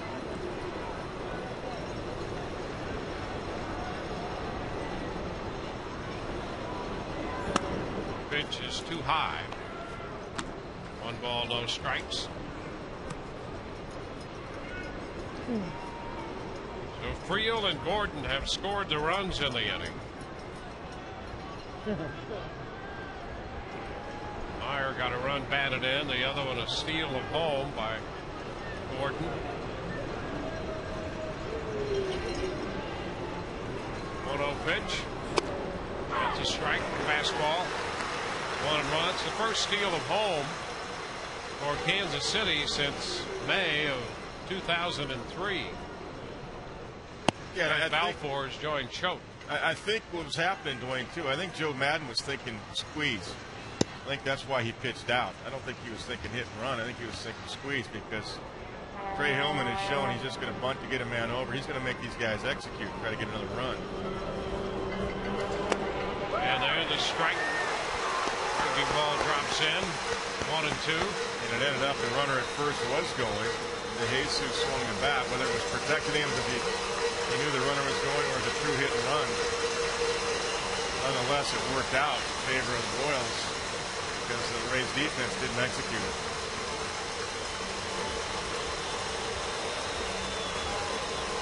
Myers second, DeJesus at first. 2 outs, 1-2 the count. And a wave and a miss. Butler missed the slider, so he's out on strikes to retire the side. 2-run score. We go to the bottom of the 8th. 2-0 Kansas City.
Yankees baseball on Sun Sports, brought to you by Tobacco-Free Florida. Tobacco-Free Florida wants you to be tobacco-free. Visit tobaccofreeflorida.com for more information. And by Geico. 15 minutes could save you 15% on car insurance. Visit us at geico.com or call 1-800-947-AUTO. Willie Ibar will pinch hit to open the home half of the eighth. He's facing Joaquin Soria, who has been the Kansas City closer, and he's on here in the eighth inning. 1-0 the count. They have Creel now playing right field, and Bloomquist moving in to play shortstop. Great numbers too from Soria. I mentioned that Bannister has no reason to come out of the game.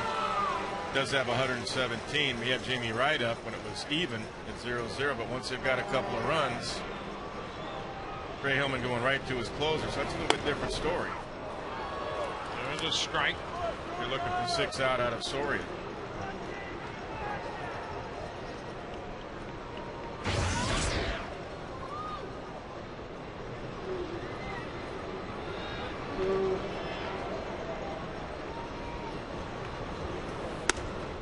Upstairs. 3 balls and a strike. Reminder, Rays Live, the post game, comes your way immediately following the conclusion of our coverage of Game 3 of this series.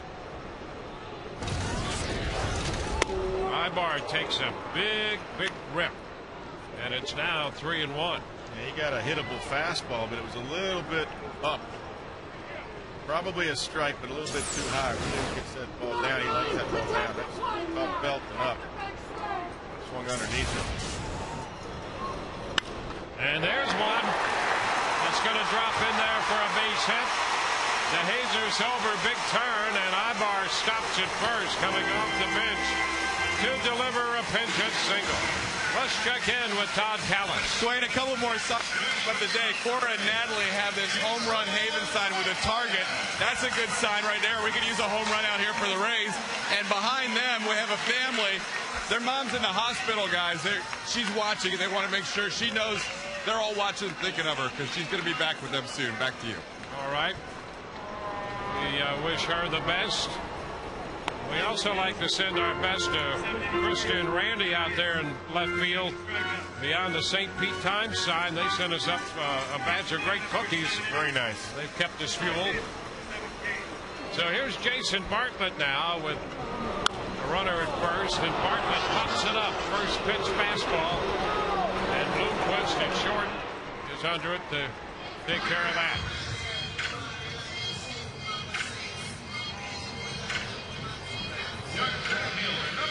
Yep, got a ball middle in. A little bit of late life to it. Jason got underneath it.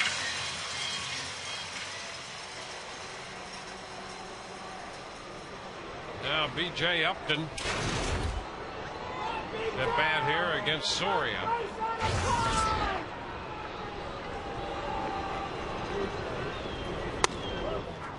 And the high fastball is a strike. Soria picked up his 16th save Tuesday in Baltimore. He was 42 out of 45 last year for Kansas City.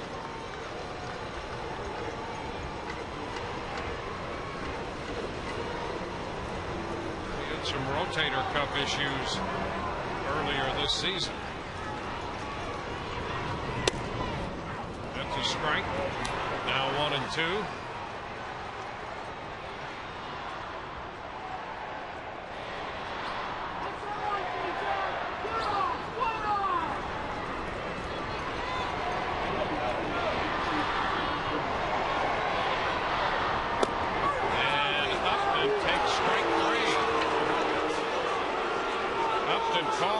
Strikes.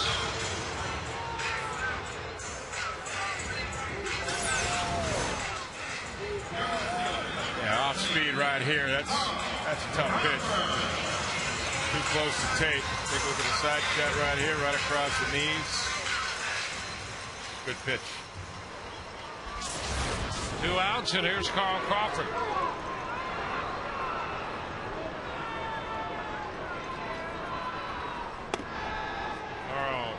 misses the fastball. That's a strike.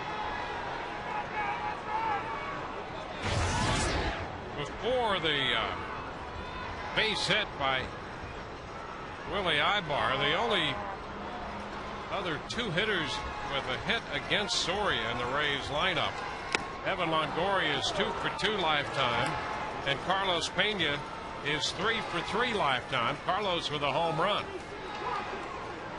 Willie got that base hit. He's at first with 2 outs. Evans on deck.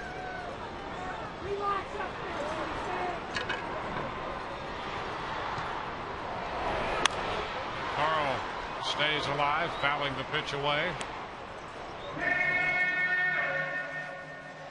Rays now with 6 hits but no runs against Bannister and Soria. Ryan Bannister pitched very well. Breaking ball and a wave and a miss. Crawford is out on strikes to retire the side. We go to the ninth. 2-0 Kansas City.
Sign up at Kane's Furniture for a chance to meet one of your favorite Rays players. And if Rays come up with 10 strikeouts in a game at home, log on to canestrikeout.com. Print a voucher that can be redeemed at Kane's for a free Papa John's pizza. Get to Kane's today. Grant Balfour takes over on the mound for the Rays. Follow Shields and Wheeler. Zobrist has moved on to play center field, and Ibar stays in to play second. Upton out of the game. And the pitch to Mike Jacobs is low, and Michelle Hernandez takes over behind the plate. So Michelle hits in the leadoff spot. This one a base hit back through the middle, right over Balfour's glove and into center, as Jacobs has a hit to open the ninth. And the reason Joe Madden did that, those types of moves, is because Ibar would be due up 5th in the bottom of the ninth, down 2 runs. So he wanted to make sure Ibar stayed in there, who just got the hit to start last inning off of Soria. So that's why he took BJ Upton out. He may not get to his at bat. So you got to play. You got to play for the offense.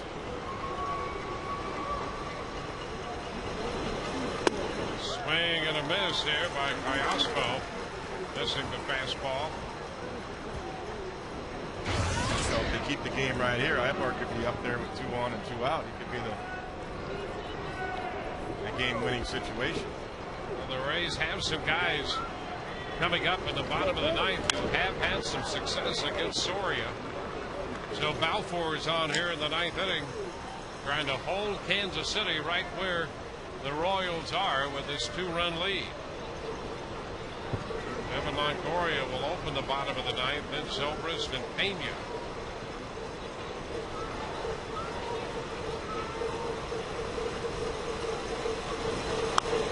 It's foul. Still 2 strikes to count to Alberto Callaspo. This protection swing right there, quick, all hands. Michel Hernandez wanted the ball up. Balfour got it up, and he just slapped it foul on the left side. Quick hands. And a wave and a miss. Couldn't catch up to that high fastball. The reason is it was inside. The other one was up and away. This one was up and in, and he couldn't get through. See Michel going up and in. That's a good pitch right there by Balfour. Couldn't get to that one. Tied him up. Now Ryan Friel will bat. He was the pinch runner in the 8th.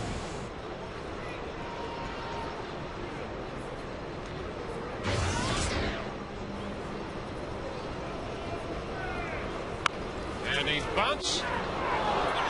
Balfour tries to one-hop it, but can't come up with it, and everybody's going to be safe by the time Hernandez could get back to that bunt. So Friel is safely aboard on the bunt. Ryan Friel can fly. He's a very good base runner. Grant actually tried to catch it in the air, short hop, kicked away from it. So Friel's at first on the bunt. That's going to be a base hit. Gordon is due up. We're going to get another call to the bullpen here. He wants the lefty back in a moment.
Hit on the 1998 jerseys worn by the Rays and the A's on Turn Back the Clock night.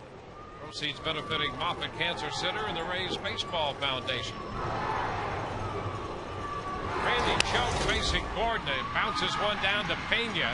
Play's going to have to be to first where Choate covers. That'll be the second out. Over to third base goes Jacobs, and advancing into second, Friel. The Royals have been at second and third with 2 outs. Carlos Pena took a look at second. I think he had a play there, but he elected to make sure he got the sure out. That's why he flipped over to Randy Choate covering first there. Hitter's going to be Mitch Meyer now. Meyer got credit for a run batted in with the base hit.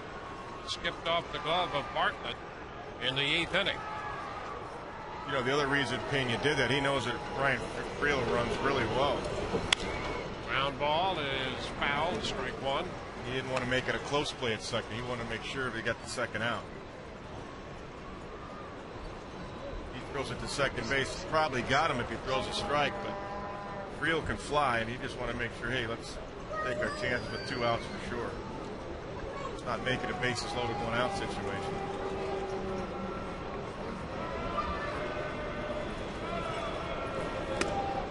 Outside, 1-1. Choate, the 4th Rays pitcher. James Shields worked 7 1/3, 7 innings of no-hit baseball. Left after 7 1/3, giving up 2 hits, 2 runs, 1 earned. He struck out 6 and walked 4. Choate 1-1, a little bit wide. 2 balls and a strike. Wheeler came on to finish the 8th. 2/3 of an inning and a strikeout, and Balfour. Look at the overhead shot right here. That didn't miss by much. Just missed the outside corner. That was very close. Jones retired Gordon. 2-1 to Meyer. And a base hit into center field. That will score Jacobs. Friel. And the base hit by Meyer suddenly turns it into a 4-0 game. The M. Scott replay here. Yeah, the difference between the pitch before that he missed and that one was up and out over the plate. Then Zobrist gives it a try, but clean single to center. Friel, as I say, could fly, and now it's a 4-run game. So 3 runs batted in now for Meyer tonight. It's 4-0. And we'll see a new pitcher after this.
Will be the new Rays pitcher. He was just added to the Rays bullpen and appeared in the game yesterday.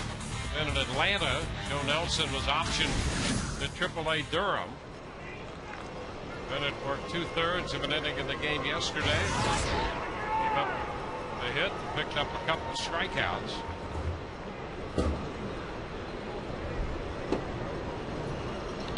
Facing Miguel Olivo. Pitch is blocked by Michel Hernandez. This is the first at bat for Olivo. He took over for Buck. Yeah, Bennett's had some time with the Brewers and the Braves, of course. Originally drafted by Pittsburgh. Foul ball back. The count is 1-1. And the Brewers got him as a Rule 5 selection. A Rule 5 draft, and made his big league debut with the Brewers. That was in 2004.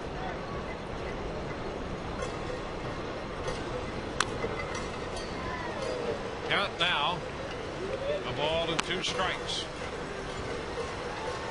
Now, we saw him come in yesterday's game. He throws anywhere from 91 to 94 miles an hour. And it has a hard slider to go with it. And a changeup.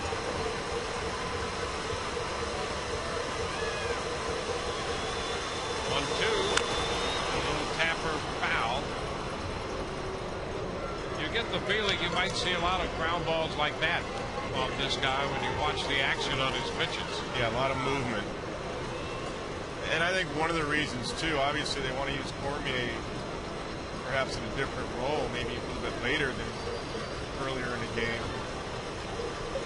And also, you got 3 lefties in the bullpen now. Joe Nelson was really effective with the changeup against lefties. And he strikes out Olivo to retire the side. So we go to the bottom of the 9th. The Rays need 4.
To win it.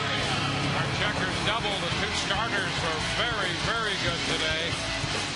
James Shields, 7 1/3, 7 innings of no-hit baseball. He gave up 2 runs, 1 earned. Brian Bannister, 7 innings of 5-hit shutout baseball. Didn't walk anybody before giving way to Soria. And Evan Longoria will lead off here.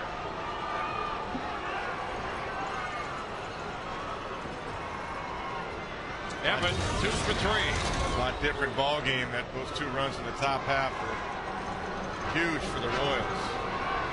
And there's a long drive down the left field side. That's going to be a foul ball and against the low wall. Caught by DeJesus. So Longoria jumping on the first pitch. Made a bid down the line where it's 3:15, but the ball was fouled and playable and caught. Yeah, he hit it well, a little bit off the end of the bat, not quite the sweet spot. Hooking. It goes down in front of the 3:15 marker there across the line. DeJesus got a good read on it, made a nice play.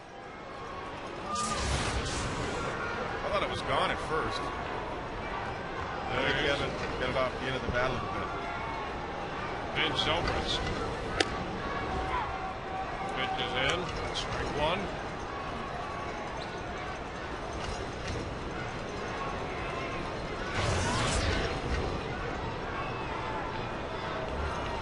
Two innings is the most, as you would expect. Soria has pitched. There's a high fly ball deep to right. Creel back, and that one's going to get out of here. So Ben Zobrist hits a home run to make it 4-1. The 19th home run of the year for Zobrist, and the Rays are on the board. Now they need 3 to keep it going. Yeah, almost back-to-back home runs. Then locked in, scores that fastball up. High and deep, he knows it. dislocation. Tried to go away, missed right over the heart of the plate. 19 for Ben.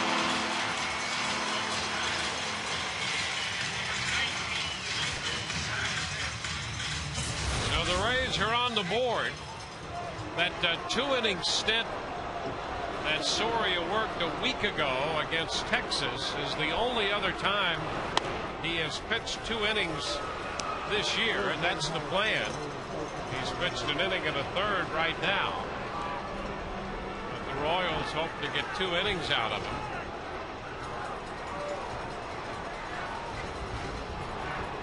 He's had 3 2-inning saves in his whole career, spanning last year and then this year with Kansas City. There's a strike, and the count's 1-1 to Pena. Larry Vanover down there at third base. Yeah, he did quite. He broke the wrist. Right call. So Pena 3 for 3 lifetime against Soria with a home run. 1-1 the count right now, and that's a strike. 1 ball, 2 strikes.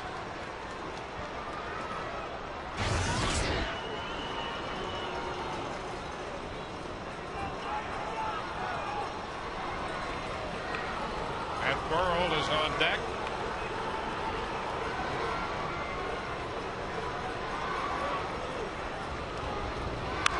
And a foul ball back. That was a breaking ball, 1-2, and not a particularly good breaking ball. He's up.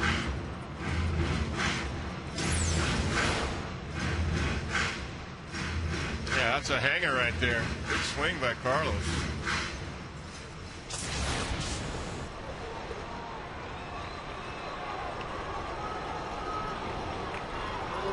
Another 1-2 pitch to be made by Soria. Carlos getting time. Joaquin Soria in relief of Bannister.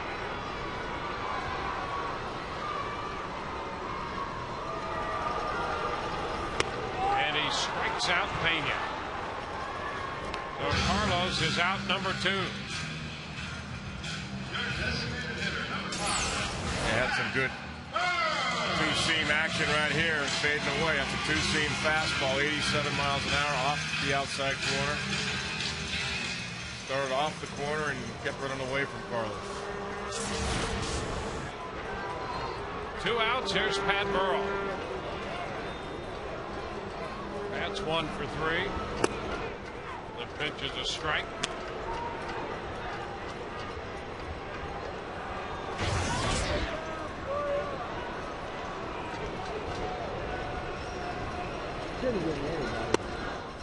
Off the plate. 1-1 now.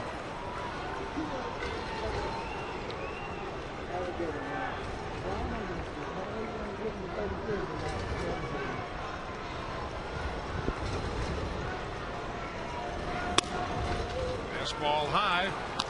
2 balls and a strike.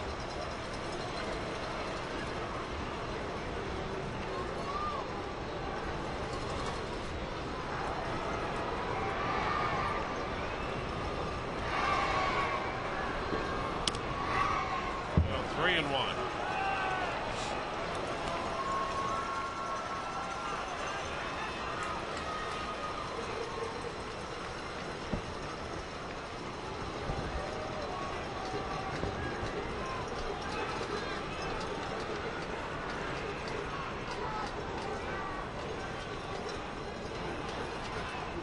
Outs, the run home on the home run,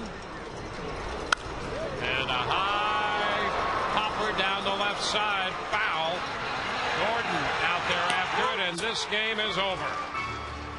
So the Kansas City Royals win it 4-1. The Rays score 1 in the 9th, and that's it. It's a 4-1 final. Bannister will get the win.